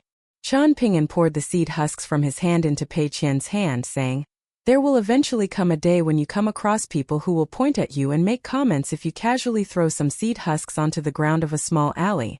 These people can be separated into 2 different categories. One type hails from wealthy clans, and these people have never experienced the struggles or hardships that come with living an impoverished life. The other type of people are those who are destined to remain in Dragon Riding Alley forever, even after you've already left. You need to be more careful of the latter type of people when you travel around the cultivation world in the future. This is because the former type of people are arrogant, while the latter group of people are ill-intentioned. Pei Qian's eyes were wide with incredulity as she exclaimed, I'll get scolded for casually tossing seed husks onto the ground? The small alleys are filled with chicken shit and dog shit already, so why don't they complain about this instead? What the hell is wrong with this world?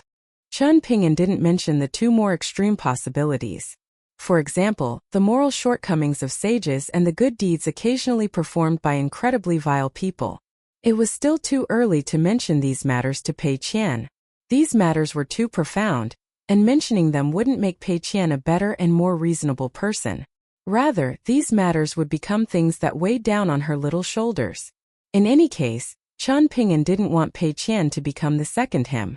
As such, Chan Ping'an tried his best to transform his principles into something akin to steamed buns and small bowls of congee when he expounded them to Pei Qian. That way, she wouldn't get sick no matter how she ate and digested them. Even if Pei Qian ate too much, she would simply feel a little stuffed. She could set aside the rest to eat later. When it came to teaching Pei Qian, Chan Ping'an hoped that he wasn't feeding her a bowl of bitter medicine, a cup of strong wine, or a plate of spicy food. Chan Ping'an smiled and explained, I'm saying these things to you because I'm afraid that you'll hide somewhere and feel angry by yourself in the future. I want you to know that these kinds of people exist in the world.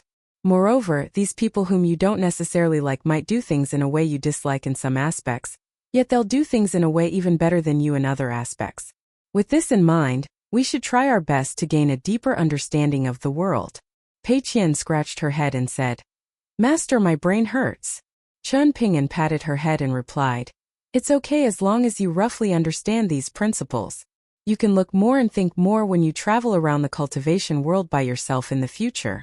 Of course, you should also act decisively when you need to, as not all of the rights and wrongs in the world are murky and ambiguous.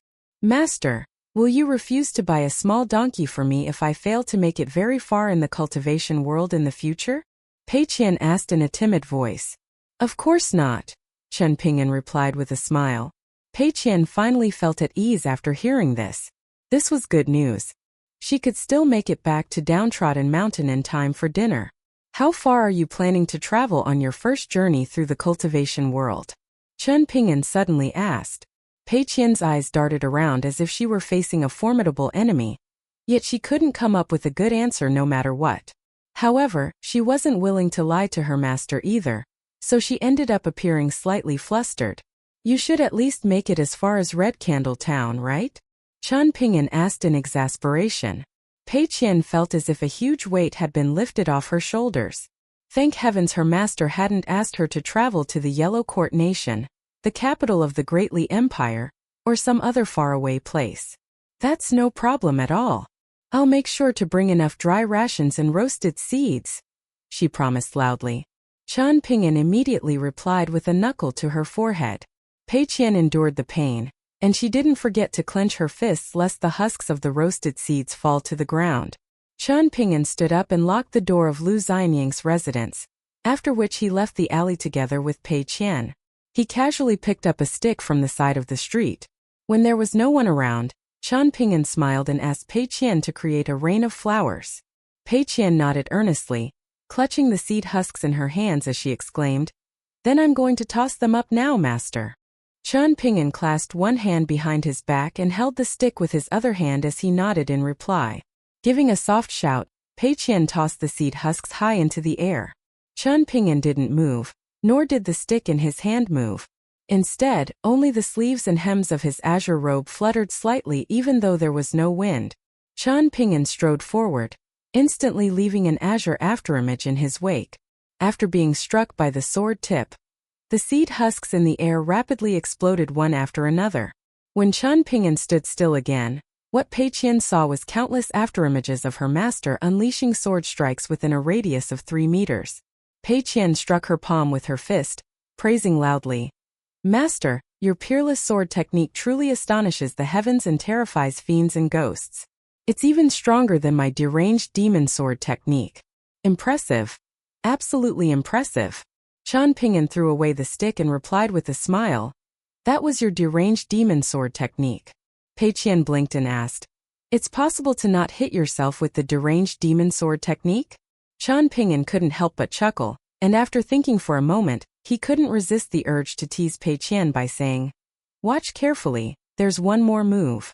Pei Qian immediately took a deep breath and pushed her palms downward, acting as if she were pushing her qi into her dantian. Please go ahead, master. Chen Ping'an glanced at the stick on the ground before holding his index finger and middle finger together, suddenly twisting his body and moving forward. His large sleeves billowed through the air, and the stick on the ground immediately rose into the air and drew an arc like a flying sword. When Chen Ping'an stood still again, he pointed in some direction and commanded, Off you go. The stick flew forward and pierced into a wall in the distance like a sharp sword. Pei Qian clutched her belly and roared with laughter. Master was copying her actions right now, wasn't he? What kind of master would sneakily learn their disciples' most powerful techniques? Chen Ping'an laughed loudly and returned to Dragon Riding Alley with the skipping Pei Qian. However, Pei Qian suddenly turned around and ran back to pull the stick out from the wall, saying that she needed to cherish and collect this divine weapon. After taking Pei Qian back to the pastry shop, Chen Ping'an waved goodbye to the old lady and Shuro before returning to Downtrodden Mountain. Pei Qian said that she wanted to see her master off, so she walked with him along Dragon Riding Alley. Chen Ping'an told Pei Qian to head back when he reached the end of the alley. Pei Qian ran back with a whoosh. She saw that her master was still standing at the end of the alley when she arrived at the door of the pastry shop, so she vigorously waved goodbye at him and only swaggered inside the shop when she saw her master nod in acknowledgement. She raised the stick in her hand high into the air, smiling at Shuro, who was standing behind the counter, and asking, "Big sister Shuro, can you tell what treasure this is?" Shuro looked at the buoyant expression of the tanned little girl, not knowing what she was up to this time. She shook her head and replied, "Forgive my lack of appraisal skills, but I can't tell what it is." Pei Qian seemed to be taking pity on Shuro as she sighed and said, "Big sister Shuro, can you seriously not tell? This is just a stick." Shuro didn't know whether to laugh or to cry. She was certain that Pei Qian would have come up with some other explanation if she had replied that this was a stick. At the end of the small alley, Chen Ping'an continued to walk forward after Pei Qian disappeared into the pastry shop. However, he suddenly stopped and looked back. Several years ago, in another small alley, there had also been a man walking forward with a young child. Compared to his master and disciple relationship with Pei Qian, however, there was not yet any link between the man and the young child. There had only been rain in the alley. Chen Ping'an gazed at the small alley just like that, seemingly looking at the two people from back, then slowly walking toward him. Chen Ping'an, to have a pure heart doesn't mean to be naive and to oversimplify the complicated world. Rather, it's to persevere in being a good person even after learning many things about the world, relationships between people, rules and principles. Even after experiencing a lot and suddenly feeling like good people seemingly don't enjoy good fates, you still silently tell yourself that you're willing to shoulder these hardships. Regardless of how much fortune bad people might enjoy, they're still bad people after all, and their actions are still wrong. Are you able to understand this? I understand it, Mr. Qi. Are you able to act on it? I don't dare to say that I can right now. That's okay, you can take things slowly. It was Chen Ping'an wearing an azure robe as he suddenly said, "I'm already moving forward very slowly beyond the realm of principles, so I can't afford to go any slower than this." Chen Ping'an shut his eyes. In the martial sage temple located beside the immortal tomb in the Greatly Empire's Dragon Spring Prefecture, the divine statue started to shake. Not only that, but many statues of bodhisattvas and heavenly officials in the immortal tomb started to sway back and forth as well. All of the martial door gods plastered on the doors of the residences in Dragon Spring Prefecture started to glow a radiant gold. The towering divine statue enshrined in the martial sage temple in the small town looked to be trying its best to suppress itself and prevent its godly body from leaving its statue to bow down to a certain person. This didn't adhere to etiquette. This didn't align with his heart. However, a concentrated flow of martial fortune poured through the martial sage temple like a waterfall, permeating through the temple like mist. Meanwhile, all kinds of strange things were also happening to the divine statues in the scholarly temple located near the Mountain of Porcelain. If the martial sages in Dragon Spring Prefecture were feeling stunned and indignant, then the scholarly sages were feeling shocked and puzzled. At almost the exact same time, someone left the mountain peak of Cloud Drape Mountain, and someone left a room and walked over to the railings on Downtrodden Mountain. Weibo instantly appeared beside the barefooted old man. Weibo was also slightly puzzled as he asked in a quiet voice, "This is?" Cui Cheng put on a stern expression and replied, "It's nothing more than a pure martial artist breaking through to the 5th tier. It's a tiny matter that isn't worth a mention." Weibo felt a little exasperated. Cui Cheng, the 10th tier martial artist, could at least suppress the smile tugging at the corners of his mouth, right?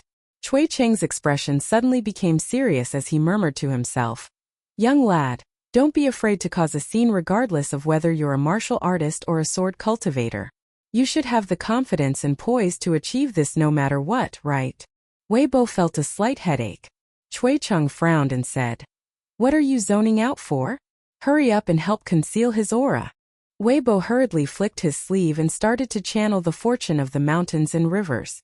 Cui Cheng suddenly started to laugh heartily, smacking his palm on the railing.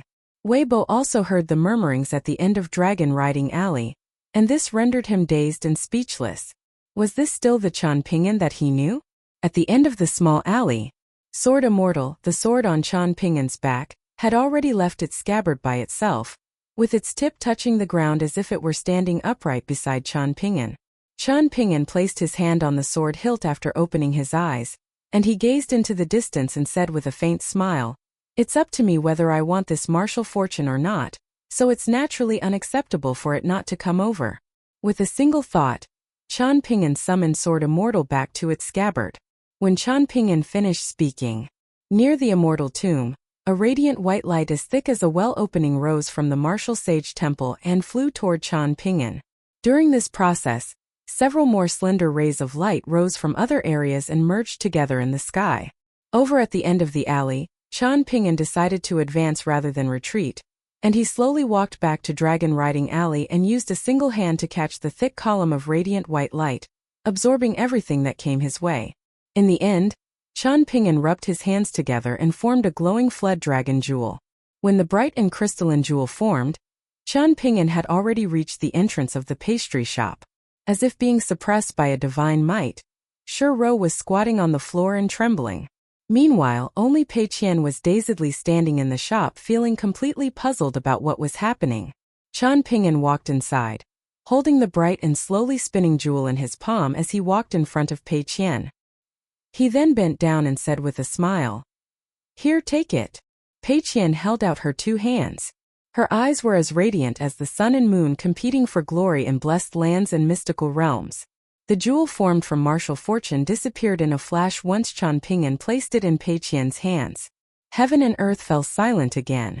Pei Qian suddenly burped, appearing dazed as she asked, "Master, what was that?" "One of your master's principles," Chen Ping'an replied with a smile. Pei Qian wiped her mouth and patted her belly, smiling brightly as she said, "That was delicious, master. Is there any more?" Chen Ping'an bent down again, grabbing Pei Qian by one ear and asking with a smile, "What do you think?" Pei Qian grinned and replied, "That's okay, it's fine even if there aren't any more." Chen Ping'an was just about to speak, yet he suddenly felt as if he were being tugged by someone. He immediately disappeared from the pastry shop, appearing in the bamboo building in Downtrodden Mountain where he saw Cui Chan and Weibo standing in front of him. Weibo smiled and cupped his fists, saying, "Many congratulations." "It was SOSO, Cui Chang said expressionlessly. Chen Ping'an felt slightly more at ease.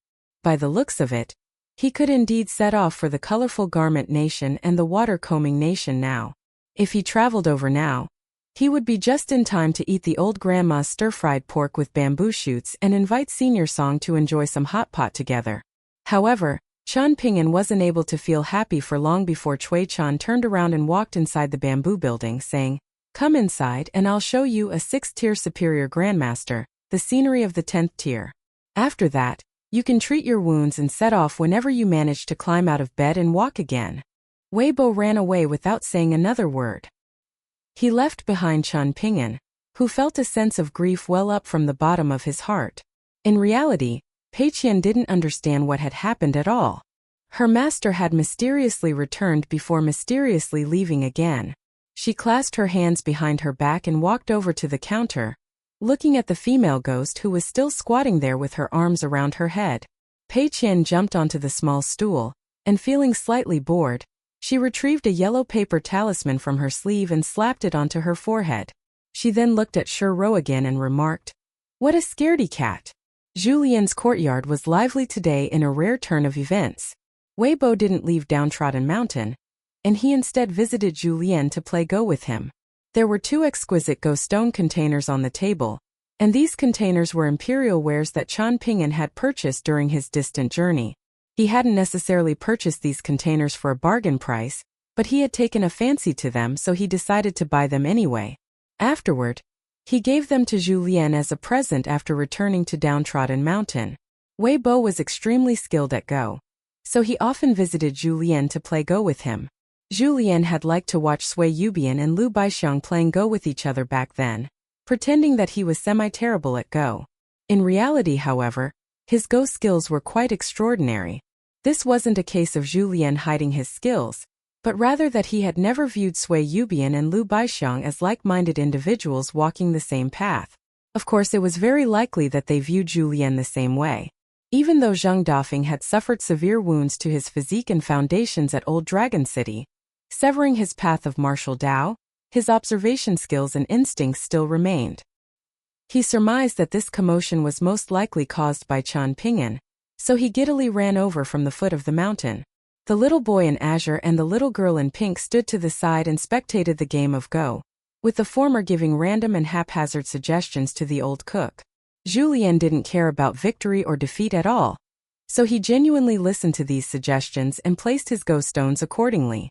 This being the case, he naturally fell from a neutral position to a disadvantage, with the disadvantage quickly becoming a losing position. The little girl in pink adhered to the principle of remaining silent like a courteous person when watching games of Go, and she couldn't help but feel flustered at this moment. She prohibited the little boy in azure from spewing any more nonsense. As a fire python formed from scholarly fortune in the scripture library of the Jilan Chao clan, she had been stuck with nothing to do after first gaining sentience. As such, she could only read to relieve her boredom. She didn't dare to call herself a Go official or whatnot, but she was at least able to clearly identify and understand the rough situation on a Go board. While Tsin Yuanji was resting after practicing the fist stance, she also walked over to participate in the lively affair. She had a very good impression of Mr. Wei, someone who possessed the demeanor of a godly person. This couldn't be helped, as Mr. Wei was truly far too handsome. Of course, Tsin Yuanji's feeling of closeness with Wei Bo wasn't in a romantic sense. Rather, Tsin Yuanji felt like she was gaining something every time she looked at him, even if it was just a fleeting glance. She treated this as feasting her eyes and admiring some beautiful scenery. The young girl most likely wasn't aware that apart from the relatively strange and scary owner of Downtrodden Mountain, old immortal Zhu, whom she trusted the most, wasn't some kind of sixth-tier martial artist at all. Rather, he was a genuine far-roaming tier cultivator. Meanwhile, Brother Dafeng, who was even more hunchbacked than old immortal Zhu, was once a martial artist at the peak stage of the mountain summit tier. As for the barefoot old man in the bamboo building, he was even more impressive, being a martial artist at the legendary N tier. There was someone from the 8th tier, 9th tier, and even 10th tier gathered on Downtrodden Mountain. Thanks to the little boy in azure's counterproductive help, Julien quickly lost the game of Go just as expected. The little girl in pink couldn't help but grumble in complaint. The little boy in azure glanced at the scene of the overwhelming loss before clicking his tongue in wonder and remarking, "Old Cook Zhu, you've only lost by a single move, so you can feel proud despite the loss." Julien nodded and raised an arm, replying, "That's indeed the case. We brothers need to continue working hard next time, and aim to overcome our formidable foes together." The little boy in azure was beaming with joy, and he hurriedly massaged Julien's arm and said, "You might not be aware, old cook, but my hands possess immortal aura. Isn't that right, Weibo?"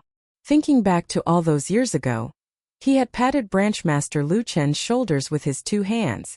If news of this spread to the White Jade capital, which immortal and heavenly lord would dare to not raise their thumbs and praise him as heroic? Weibo smiled and asked, "Is your skin feeling itchy again?" The little boy in azure rolled his eyes in response. The formal god of the Greatly Empire's northern mountain didn't show any loyalty at all, so the little boy in azure didn't try to disguise his resentment toward him. He had tried to obtain a peace and safety tablet from the imperial court of the Greatly Empire for his river god brother of the Yellow Court Nation's imperial river back then, yet he had faced obstacles everywhere and was especially disappointed by Wei Bo. Thus, the little boy in azure would stand on Julien's side and cheer for him every time Julien played Go against Wei Bo. Otherwise, he would act obsequiously and massage Julien's shoulders, wanting him to give 120% effort to give Wei Bo a crushing defeat. That way, Wei Bo would be forced to kneel down and beg for forgiveness, losing so badly that he would never be willing to touch a Go board again in his life. To put things simply, there would be no sense of leisure or relaxation when the little boy in azure was present during games of Go between Julien and Wei Bo. "Have the two of you truly made up your minds?" Julien suddenly asked. The little boy in azure turned his nose up and humped coldly, replying, "We'll suffer a tragic fate at the hands of Chen Ping'an if we don't move quickly." The little girl in pink nodded lightly in agreement. As it turned out, both of them had their own names now. These weren't kindred names, but according to what Chen Ping'an had said before, they needed their own names so that they could be recorded in the Ancestral Hall's genealogical records in the future. The little boy in azure had named himself Chen Lingjun, while the little girl in pink had named herself Chen Rushu. Chen Lingjun? Just what kind of name is that? If you ask me, I'd say that little azure would suffice. It rolls right off the tongue, Zheng Dafeng teased. The little boy in azure didn't hold back against Zheng Dafeng either, retorting, "You don't understand shit, brother Dafeng." Zheng Dafeng chuckled and replied, "Oh, I understand you all right. Enough with the nonsense. If you're so capable, then let's have a duel on the Go board." Chen Lingjun exclaimed in anger. "You're begging for humiliation," Weibo jeered. Zheng Dafeng was itching to have a go, rubbing his hands together as he said, "Then let's make some small bets for entertainment? Of course your Go skills are superior to mine, so just letting me go first isn't enough. You also need to take a handicap of 2 Go stones. Otherwise, I'm not going to play with you and make any bets." Chen Lingjun was slightly skeptical, and he furrowed his brows and asked, "Take a handicap of 2 stones? That would be looking down on you, brother Dafeng. How about I take a handicap of 1 stone?" Weibo roared with laughter. Julien slapped his forehead. Zheng Dafeng was digging such a clear hole, yet Chen Lingjun was sprinting forward and jumping right into it. Zheng Dafeng held back a laugh, not planning to bully the rash and muddle-headed little boy anymore. He waved his hand and said, "Forget about it, we'll talk about this later." How were Zheng Dafeng's Go skills? The answer to this was very simple. When Julien and Weibo played against each other, whoever Zheng Dafeng helped would definitely win. Perhaps it couldn't be said that Zheng Dafeng possessed immense wisdom under a humble facade. However, when talking about the smartest people who had lived in the Jewel small world back then, Zheng Dafeng would definitely have the right to occupy a spot. Chen Lingjun glanced at Chen Rushu, and the little girl in pink lightly shook her head in response. Only at this moment did he finally come to a realization. This fucking Zheng Dafeng was far too sneaky. He had almost ruined his glorious reputation. Sun Yuanji silently walked away, continuing to practice her fist techniques. When it was morning, she would choose to practice the 6-step walking meditation by herself on the green slopes and near the flowing streams of downtrodden mountain. When it was night, she would stay in her courtyard or at least closer to old immortal Zhu's residence. That way, she wouldn't need to worry about being alone and helpless if she were targeted by other people. Chen Lingjun glanced at the sky and decided that it was time to head to the pastry shop in the small town to play with Pei Qian. Chen Rushu curtsied and said goodbye to Julien and the others, and she told Chen Lingjun to wait for her first. There weren't enough roasted seeds left in her pockets. After Sun Yuanji and the 2 children left, Zheng Dafeng said, "He's advanced to the next cultivation tier, so it's time for him to leave the mountains again, huh? Being young is truly very nice. He doesn't feel tired even though he's so busy." Julien smiled and commented, "Brother Dafeng is also young and handsome. All you're missing is a wife." Zheng Dafeng waved his hand and replied, "Please don't utter such blatantly truthful words, Brother Zhu. It's easy to invite bitterness and resentment. If you ask me, I'd say that the 2 of you have played no small part in causing Chen Ping'an to be in such a hurry to set off on another distant journey." Weibo smiled and stood up, continuing, "I need to leave and busy myself with preparing that night travel banquet now. Things are going to be loud and lively in 10 days' time. It's going to be extremely troublesome." The small courtyard became peaceful and quiet again. Zheng Dafeng started to clean up the Go board, and Zheng Dafeng sat down in Weibo's original seat and helped place the Go stones into the Go containers. "Have a guess, will my young master seek you out for a chat now that he's advanced to the next tier? And if he does, how will he begin the conversation?" Julien asked. "He'll most likely look for me at the foot of the mountain to make me feel less awkward and more at ease," Zheng Dafeng replied. "However, he probably won't say too much, and I presume he'll just accompany me for some drinks. Truth be told, I hope that the young lad doesn't look for me at all. Just how many people are in Downtrodden Mountain right now? There are very few of us, yet he's already running around and tiring himself out both mentally and physically. If more people arrive in the future, and if this place becomes an immortal force, will he be able to oversee every little thing? Will he still need to cultivate? Brother Zhu, you're the best at persuading other people, so you should find an opportunity to have an open and honest chat with Chen Ping'an." Julien continued to clean up the Go board as he replied in melancholy, "That will be quite difficult. Weibo always maintains good control and placement when he plays Go." Zheng Dafeng suddenly said out of nowhere. Julien nodded in response and didn't say anything else. With Chen Ping'an advancing to the next tier, My proud and ambitious junior sister in the medicine shop will probably suffer again, Zheng Dafeng said with a wide smile.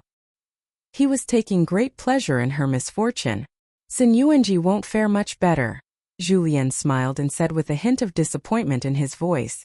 Zheng Dafeng appeared furtive and devious as he said, if Chen Ping'an had truly said this at Cloud Drape Mountain, then the Xie clan's long eyebrows would have felt the most dejected. Julien nodded and concurred. Casting one's gaze over the larger forces in the cultivation world of the lotus flower-blessed land, how many men weren't heartbroken by their senior sisters and junior sisters when they were young? By the looks of it, the majestic world is much the same in this regard. Zheng Dafeng was reminded of the dust medicinal shop in Old Dragon City for some reason, and he recalled the days when he had leisurely sat in the sun to read or relax. With his hands resting behind his head, Zheng Dafeng recalled that pure and innocent young woman. It was as if he had drunk an entire vat of bitter medicine, yet he couldn't stop himself from drinking more. In the end, his thoughts wandered around, and he remembered that young woman who would often walk around in front of him. Zheng Dafeng shuddered in fright, and he gulped as he brought his palms together in a prayer. It was as if he were apologizing to someone as he said silently, "You're a good person, young lady, but I truly don't have the fortune or ability to appreciate you." Julien looked toward the bamboo building. "Do you want to make a bet?" Zheng Dafeng asked. "Do you think Chen Ping'an will leave the bamboo building standing up or lying on his side?" Julien smiled faintly and replied, "Young master is wise and valiant and possesses paramount martial prowess, so he'll naturally leave the room on his side." "It looks like we won't be gambling shit," Zheng Dafeng said in exasperation. To the surprise of Julien and Zheng Dafeng, Chen Ping'an ended up walking out of the bamboo building completely unscathed. Chen Ping'an then sat at a stone bench near the mountain cliff for an entire night, only returning to the first floor of the bamboo building to sleep when morning arrived. Julien continued to visit the second floor to enjoy himself for the next 2 days, and just as they expected, Chen Ping'an indeed went to look for Zheng Dafeng. However, he wasn't able to find him, so he hesitated for a short while before returning to the mountain peak. Over at the sword chamber located at Oxhorn Mountain's ferry station, messenger flying swords for Chen Ping'an started to gradually arrive one after another. The first letter was a reply from Cyan Gorge Island's Lu Jimao, saying that the Spring Courtyard Mansion's Hong Su was no longer working as an official in the residence. She had returned to the Vermilion Court residence to work as a doorkeeper, and Lu Laoqing's only remark was that he would go with the flow of nature. Cyan Gorge Island only needed to guarantee that she wouldn't suffer any hardships and calamities in her life. In addition, construction work to rebuild the Hengbo residence had already commenced, yet Zhang Yi had seemingly taken the wrong medicine and had surprisingly chosen to leave Cyan Gorge Island.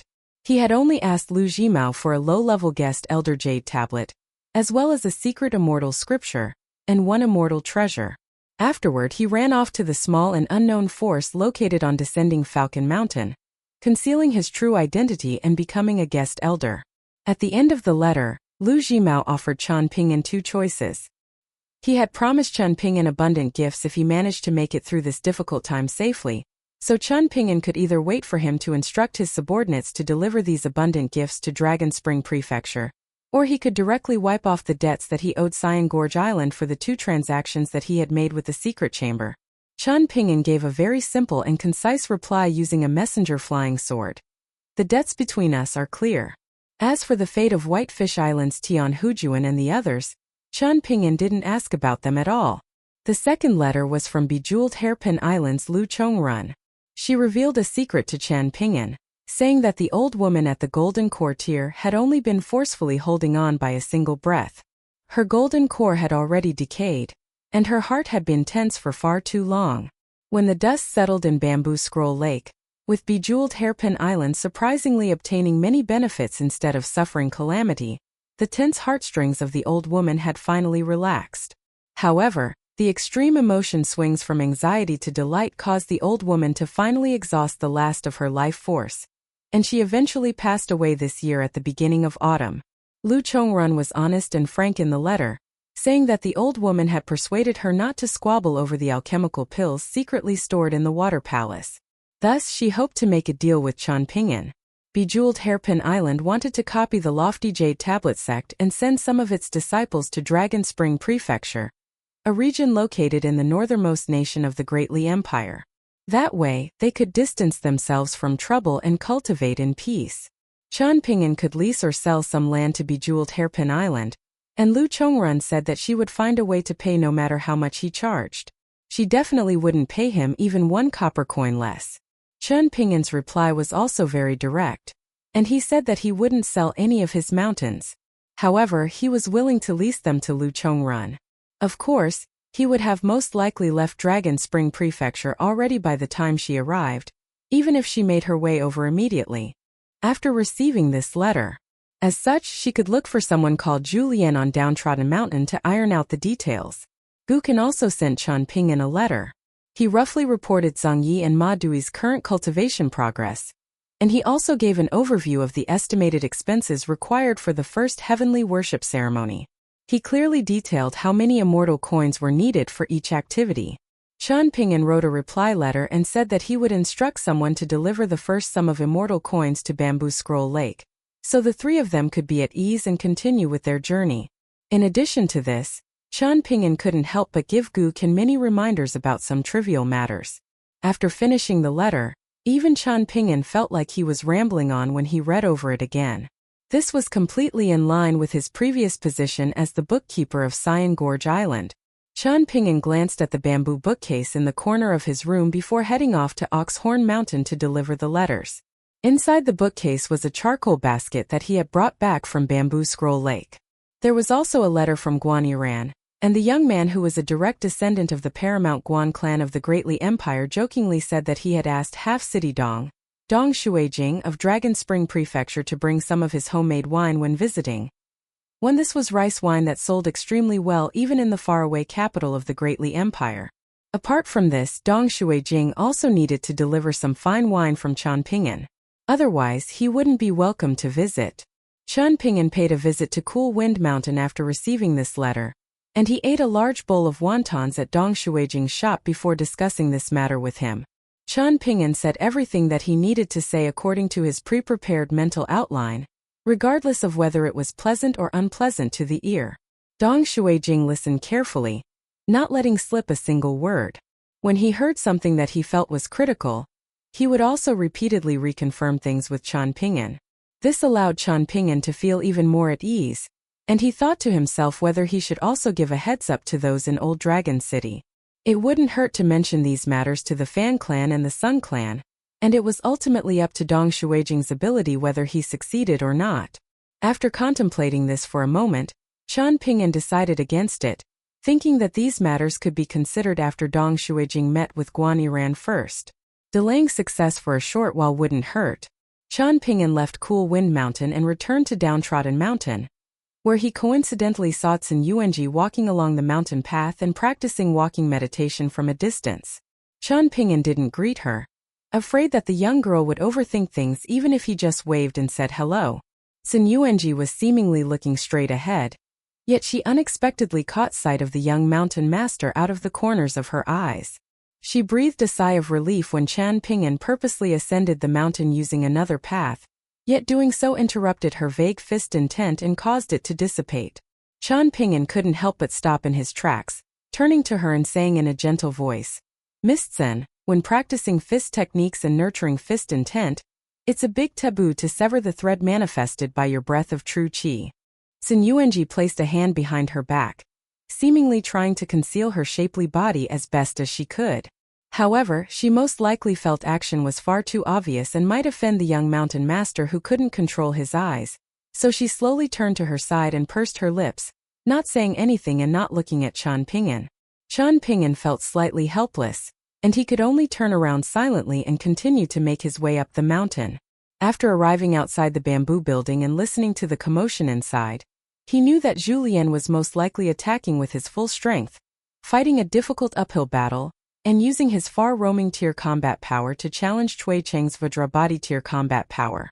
Loud booms and rumbles would occasionally travel out from the bamboo building. Qian Ping'an sat at the stone table, and he almost felt like snacking on roasted seeds as he listened to the commotion. Evening arrived, and Pei Qian returned to Downtrodden Mountain with the 2 children who had officially named themselves Chan Lingjun and Chan Rushu. Shuro didn't return with them, saying that she would stay in the small town to look after the pastry shop. The little girl in pink sat down at the table with her head lowered, feeling slightly guilty. Meanwhile, the little boy in azure boldly sat opposite to Chen Pingyan, smiling and asking, "How do you find my new name, master? Isn't it impressive? Isn't it domineering?" "It's very good," Chen Pingyan smiled and replied with a nod. He then turned to the little girl in pink and added, "Your name is also very good." Only after hearing this did Chen Rushu look up with a bashful smile. The reason why she had chosen the name Chen Rushu was because she hoped that her relationship with her master would remain this good forever and ever, just like things were from the beginning. 2. However, Pei Qian was slightly unhappy about the two children going ahead and choosing their own names without Chen Pingyan's input, so she grumbled, "Master, clans have their own rules and mountains have their own regulations, so I feel like the two of them are in dire need of some discipline. Forget about it, Chen Rushu is quite airhead, so her actions can be excused." As for Chen Lingjun, you might not know this, master, but he was itching to inscribe his name on the tables, chairs, and everything in between when he arrived at the small town's pastry shop. Chen Lingjun crossed his arms and retorted, "My name is so impressive and radiant, so if it weren't for you stopping me, the pastry shop would have definitely enjoyed endless business and wealth after I inscribed my name onto every surface." Chen Pingyan chuckled in anger and huffed, "Don't go around causing trouble for me." Chen Lingjun suddenly became slightly listless.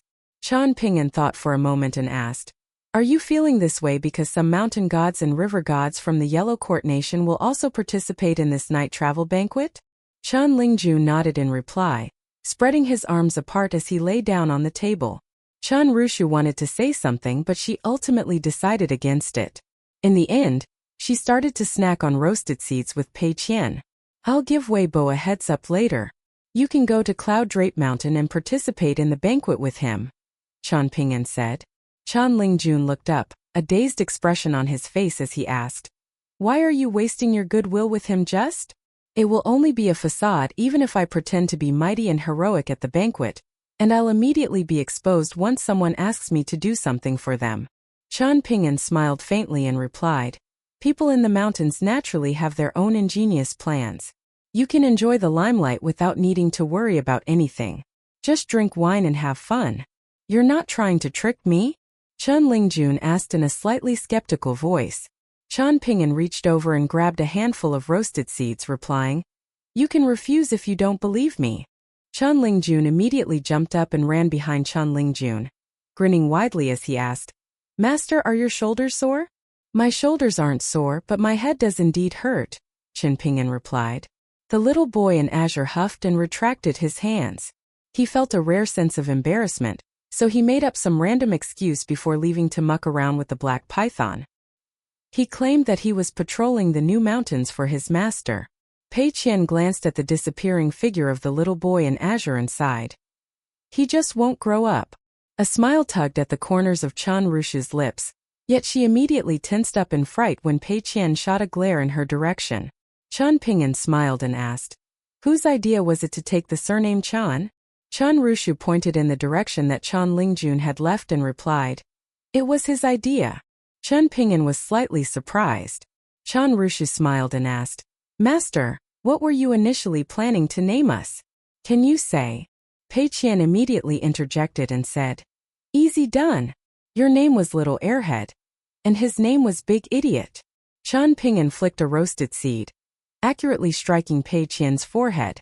While Pei Qian rubbed her forehead, Chen Pingyan smiled and replied slowly, "I initially planned to give him the name Jingqing. Qing as in limpid and Qing being a homonym of azure. He likes to dress in azure and also has a strong affinity with water, and water being limpid is admired and valued. I picked out a line from a poem to come up with this name. The summer rain passes, the air is refreshing and limpid. But I feel description is an auspicious omen, and it can also be somewhat regarded as refined in a literary sense. As for you, I initially planned to give you the name Nuan Shu. This comes from the line, the warm sunshine of spring subtly invites the trees and flowers to sprout, the lush green valleys also become gentle and cozy. Orioles dance among the trees in the morning, dew lightly moistening their golden outfit. For I feel paints an incredibly beautiful picture. 2 names from 2 poems, and each name takes a character from the beginning and the end. This symbolizes a good beginning and a good end. Chen Rushu was on the verge of tears. It was as if she felt like Chen Ping'an's name for her was better. Chen Ping'an hurriedly consoled her, saying, "Of course, your current names are even better." Chen Rushu stood up without saying a single word, curtsying and bidding farewell to Chen Ping'an before walking away. She was definitely going home to cry in secret. Chen Ping'an raised a hand and invited her to stay, yet he was unexpectedly unable to keep the pure and innocent little girl from leaving. Chen Ping'an shot a glare at the heartless Pei Qian, who was still launching an all-out assault on the roasted seeds, and he exclaimed, "Are you not going to hurry up and follow her?" Pei Qian nodded in response and caught up with the little girl in pink, who preferred her name to be Chen Wanshu. Chen Ping'an sighed softly.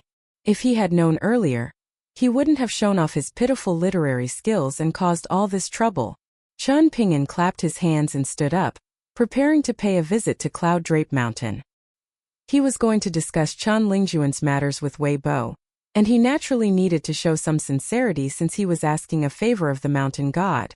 In addition, he also wanted to have a good stroll around Forest Deer Academy to see if he could coincidentally come across Gao Xian. However, a gentle breeze quickly brushed over Chen Ping'an's face. A person dressed in white robes was already standing beside Chen Ping'an. The uninvited guest sat down on a stone chair and started to snack on the roasted seeds. This could probably be regarded as those who were alike tending to band together, right? You need to refine that item, are busy with preparing the night travel banquet, yet still run over to my place every single day. You really are treating Downtrodden Mountain as your home. Huh? Chen Ping'an said in a joking manner. Wei Bo waved a hand and replied, "It's fine, this won't delay anything. I'm not the same as you. You're someone who will refuse to be idle if there's something you can do, while I'm someone who will refuse to do anything if I can be idle."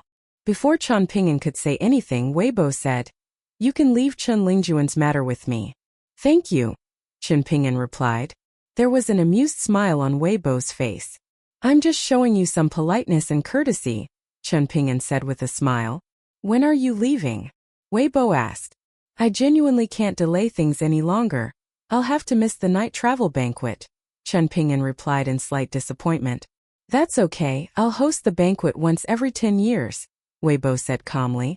Chen Ping'an raised a hand and exclaimed, "Please don't. I won't be able to withstand the criticisms. Not only does the imperial court of the Great Li Empire need to put in a lot of time and resources for this kind of banquet, but the mountain gods, river gods, and heroic spirits even need to open up their own coin pouches to prepare gifts.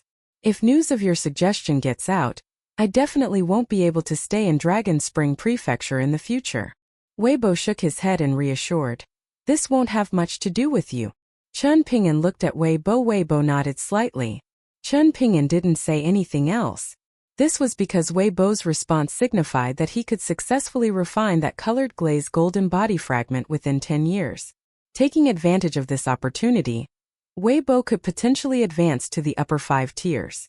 This potential would allow him to enjoy greater power and influence than the previous formal gods of the Great Li Empire's 5 mountains, and at that time, all complaints and reservations about his deserved status would disappear from the mountains and the imperial court.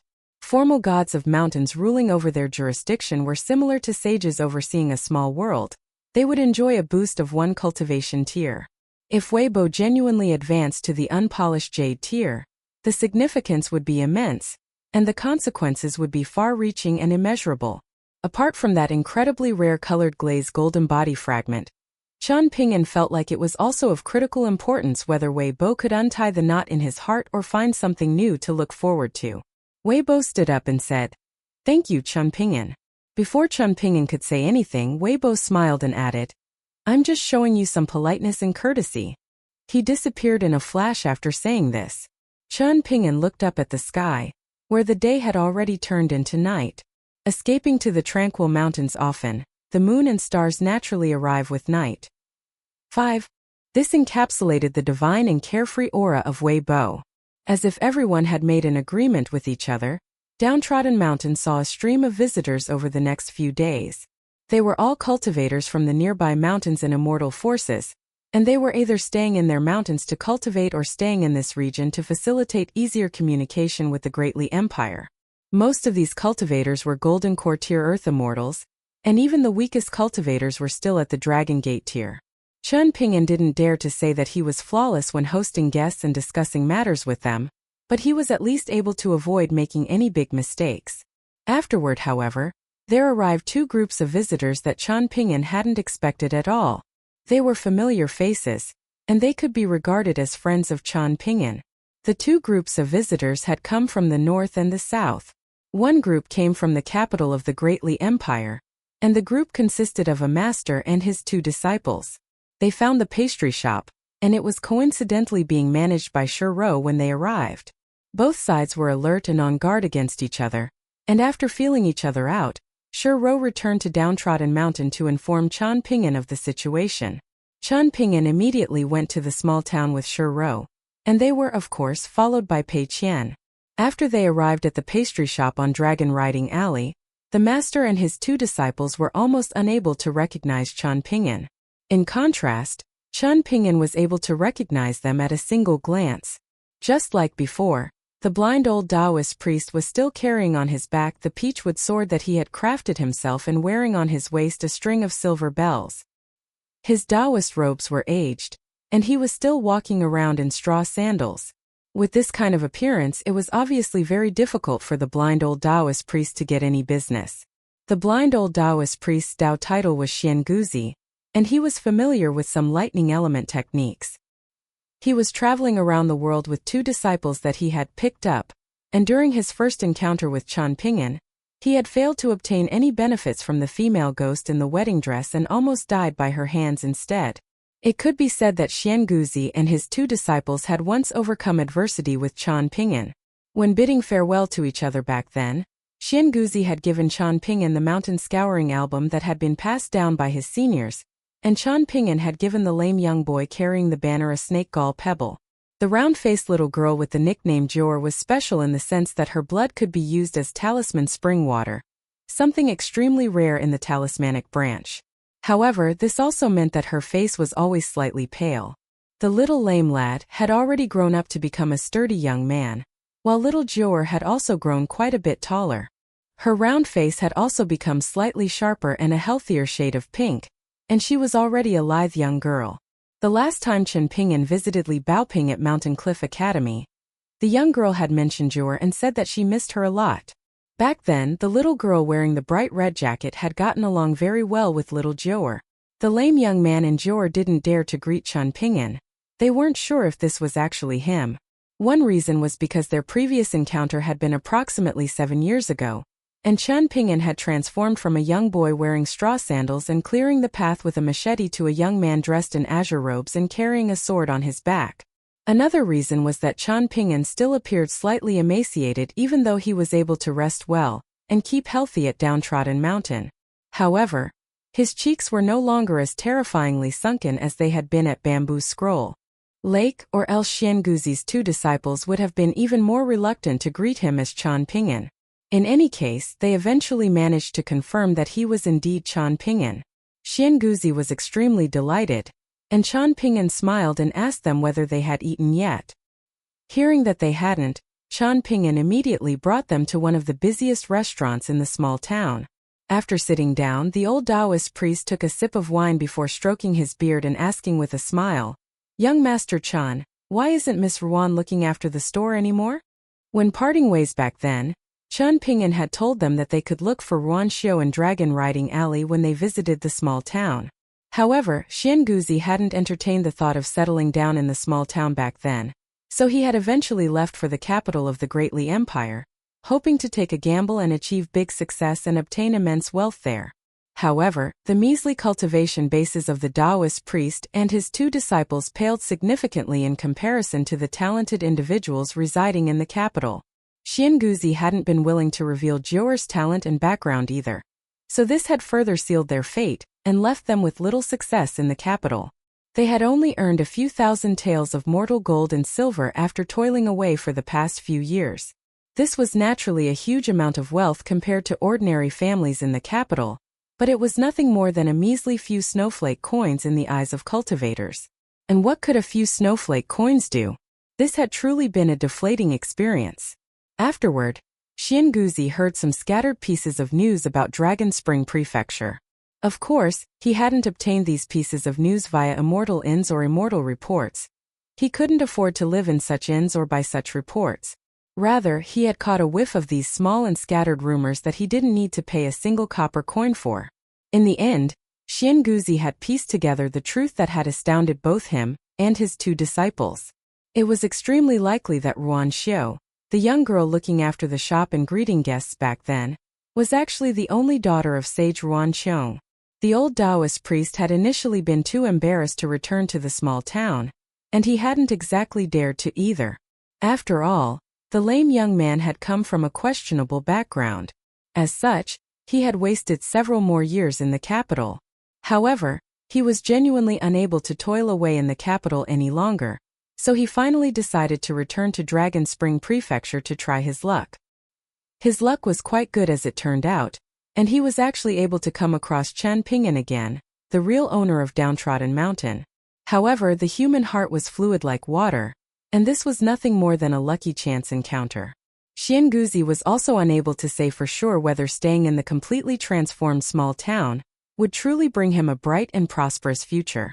Many years had passed, after all, so who knew what kind of changes Chen Ping'an's temperament might have undergone. Thus, even though the blind old Taoist priest looked like he was drinking happily as he recounted the calamity from back then as an interesting story, he was actually feeling very worried on the inside. He continued to pray in his mind, thinking to himself, Chen Ping'an, please hurry up and invite me to stay. It doesn't matter even if you're only asking out of politeness, and I'll definitely take the olive branch and make the most out of it. As a young man who was able to develop a good relationship with Sage Ruan Qiong's only daughter, I doubt that you'll be too stingy to spare a few immortal coins. After all, are you truly willing to damage your image in front of the unreachably lofty Miss Ruan? However, it was a shame that Chen Ping'an didn't make any offer for the Taoist priest and his two disciples to stay at Dragon Spring Prefecture from the beginning to the end. He simply drank and reminisced about the past with them. Pei Qian sat on the same bench as Chen Ping'an and barely said a word. Chen Ping'an introduced Pei Qian as his disciple, and Pei Qian almost couldn't stop herself from chiming in and adding that she was the opening disciple. Shuro didn't go to the restaurant with them. Due to Chen Ping'an's apparent inability to judge the situation and Xianguzi's unwillingness to embarrass himself and ask to stay, they surprisingly ate and drank their fill and reached the end of the meal without any mention of this matter. Xianguzi had no option but to accept this fate and bid farewell. While standing on the street outside the restaurant, Chen Ping'an finally said, I live in Downtrodden Mountain now, and this mountain can be regarded as my own. The next time you pass Dragon Spring Prefecture, you can feel free to visit the mountain. I might not be present, but someone will definitely receive you as long as you say my name. Oh, that's right. Miss Ruan resides in Divine Elegance Mountain now because that's where her father's Dragon Spring Sword Sect and its ancestral hall are located. I only just returned home from a distant journey not too long ago, but Miss Ruan also mentioned you when I was chatting with her. She hasn't forgotten about you, so you can also visit Divine Elegance Mountain to look for her in the future. A smile spread across Xianguzi's face as he said that he would definitely visit these two places in the future. Chen Ping'an had developed a very good impression of the lame young man in Jor back then, so he smiled faintly and said to them, Take care during your travels. I hope it won't be so long before we meet each other again. The lame young man carrying the large banner nodded in response. Jor also smiled faintly and nodded in reply. Pei Qian cupped her fists, feigning an air of maturity as she said, Green mountains unchanged and flowing rivers never dry. We'll meet again in the future. They bid farewell to each other, and Xianguzi left the small town with his two disciples, slowly making their way to Red Candle Town. Chen Ping'an remained standing in the same spot. Master? Pei Qian asked in a quiet voice. Chen Ping'an patted her head and said, I'm naturally willing to let the three of them stay, but the toils of life aren't so simple, and people often fail to cherish what's given to them too easily. Since the old Taoist priest wasn't able to bring himself to ask me about staying here, it signifies that he doesn't truly need to stay at Dragon Spring Prefecture to make a living. Moreover, them staying here would be a long-term matter where we'll end up interacting with each other all the time. As such, it will be increasingly difficult for us to keep things secret from each other. Rather than having this detrimentally affect our relationship, We're better off being realistic with each other right from the very beginning. Otherwise, what I view as a kind gesture might not be viewed the same way by them. Both sides will have their own perspectives and reasons at that time, so how can we still part ways in an amicable fashion? Chen Ping'an sighed and continued, of course, it's also possible that my assumption is incorrect.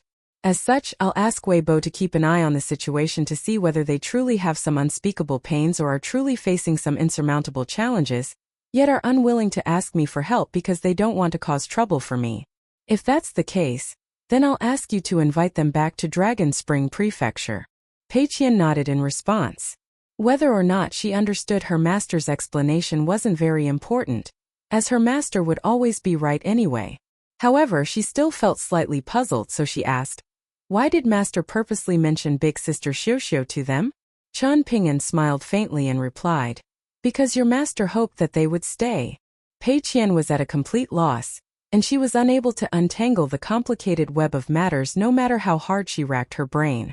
In the end, she sighed in grief and gave up on trying to understand the situation. The lunar almanac said that today was a bad day for thinking. Pei Qian suddenly lowered her voice and said, it seems that the old Taoist priest's eyes were blinded by an arc of lightning that's chaotically flashing around in his belly.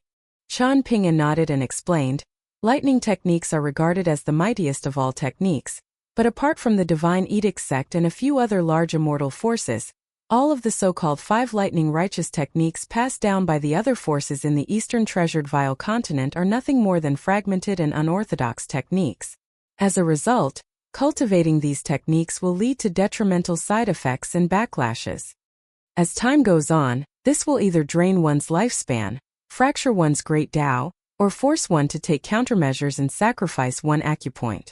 For example, one can choose to go blind, have one's intestines destroyed, have one's bonded item be corroded, and so on and so forth. Many people cultivating unorthodox lightning element techniques suffer miserable fates because of this. Pei Qian was astonished upon hearing this.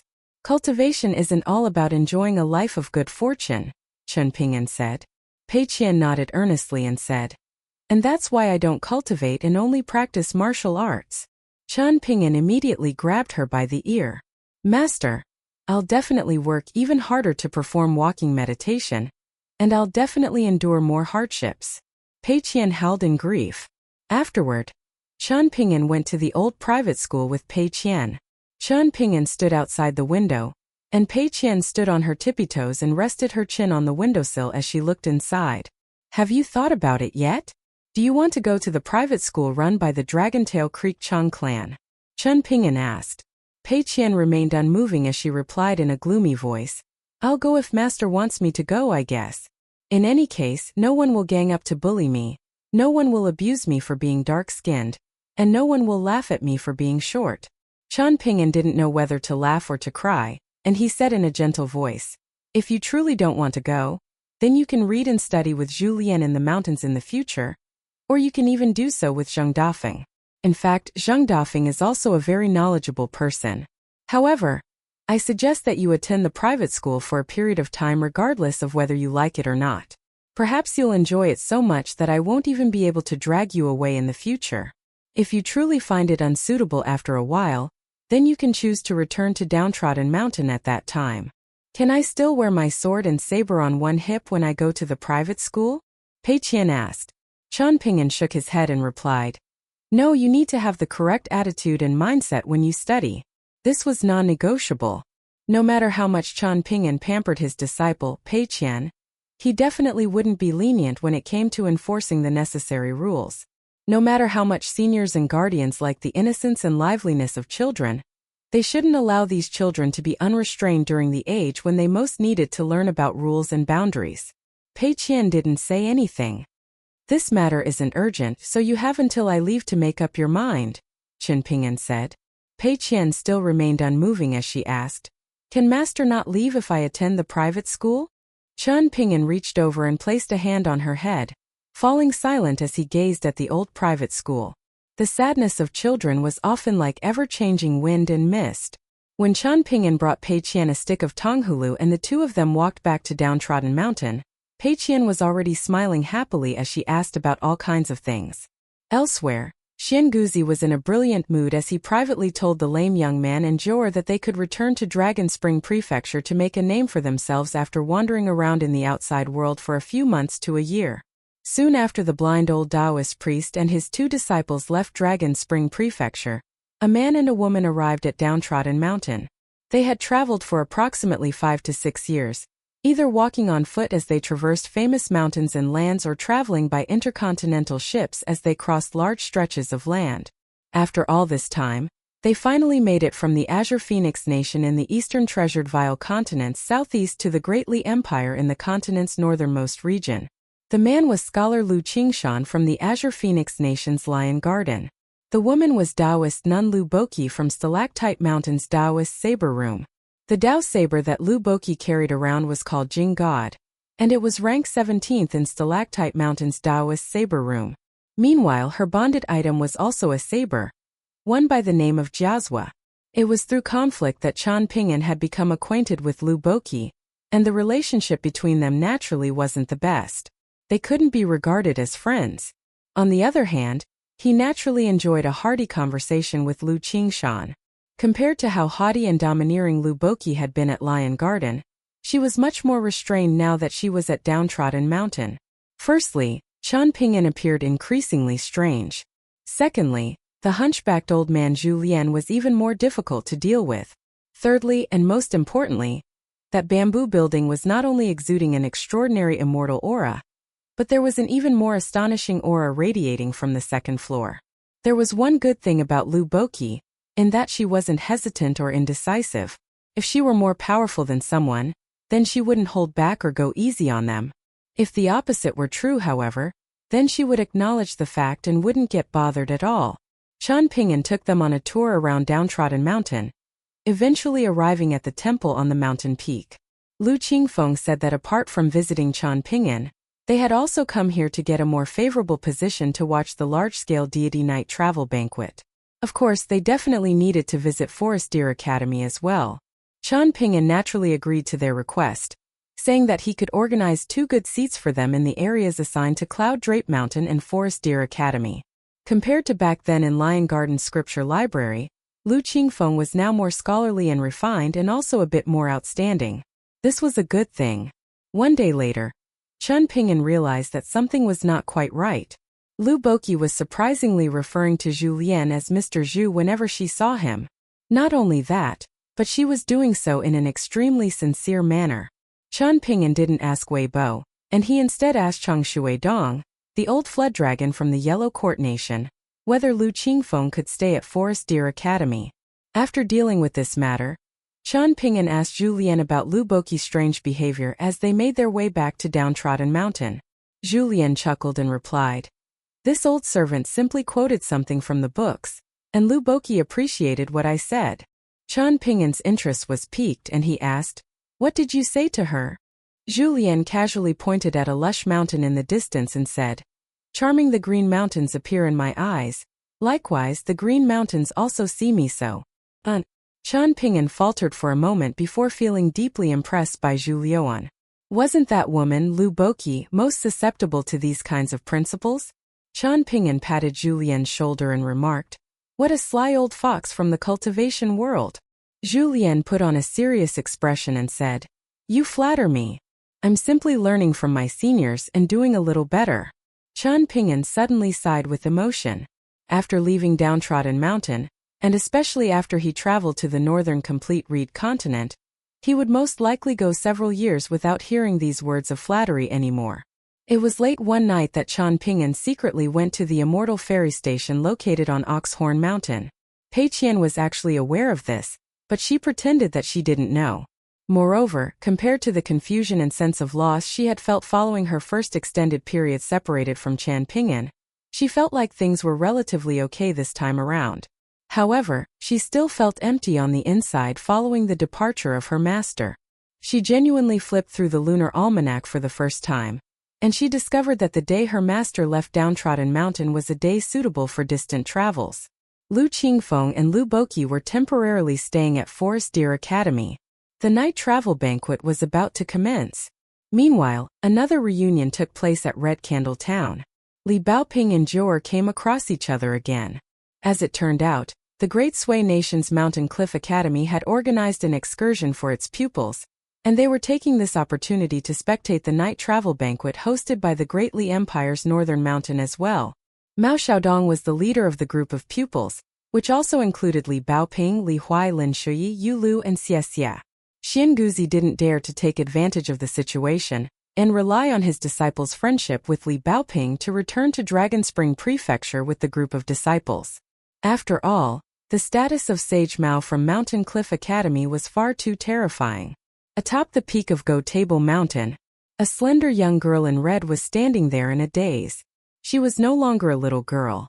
Her demeanor had completely transformed over the past few years, and little Baoping, who had always been busily running around the academy, had suddenly calmed down and become quieter.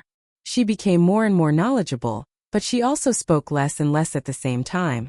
Of course, she was also becoming more and more beautiful. A bird soared past overhead, and the young girl gazed up at the sky. What did the book say again? Call of the flying bird like an invitation to the guest. An immortal calling me to soar through the clouds.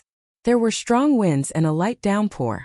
In the colorful garment nation located in the central region of the eastern treasured Vile continent, there was a young traveler dressed in azure, wearing a bamboo hat and carrying a sword on his back as he traveled south through a mountain pass near the Blusher Prefecture.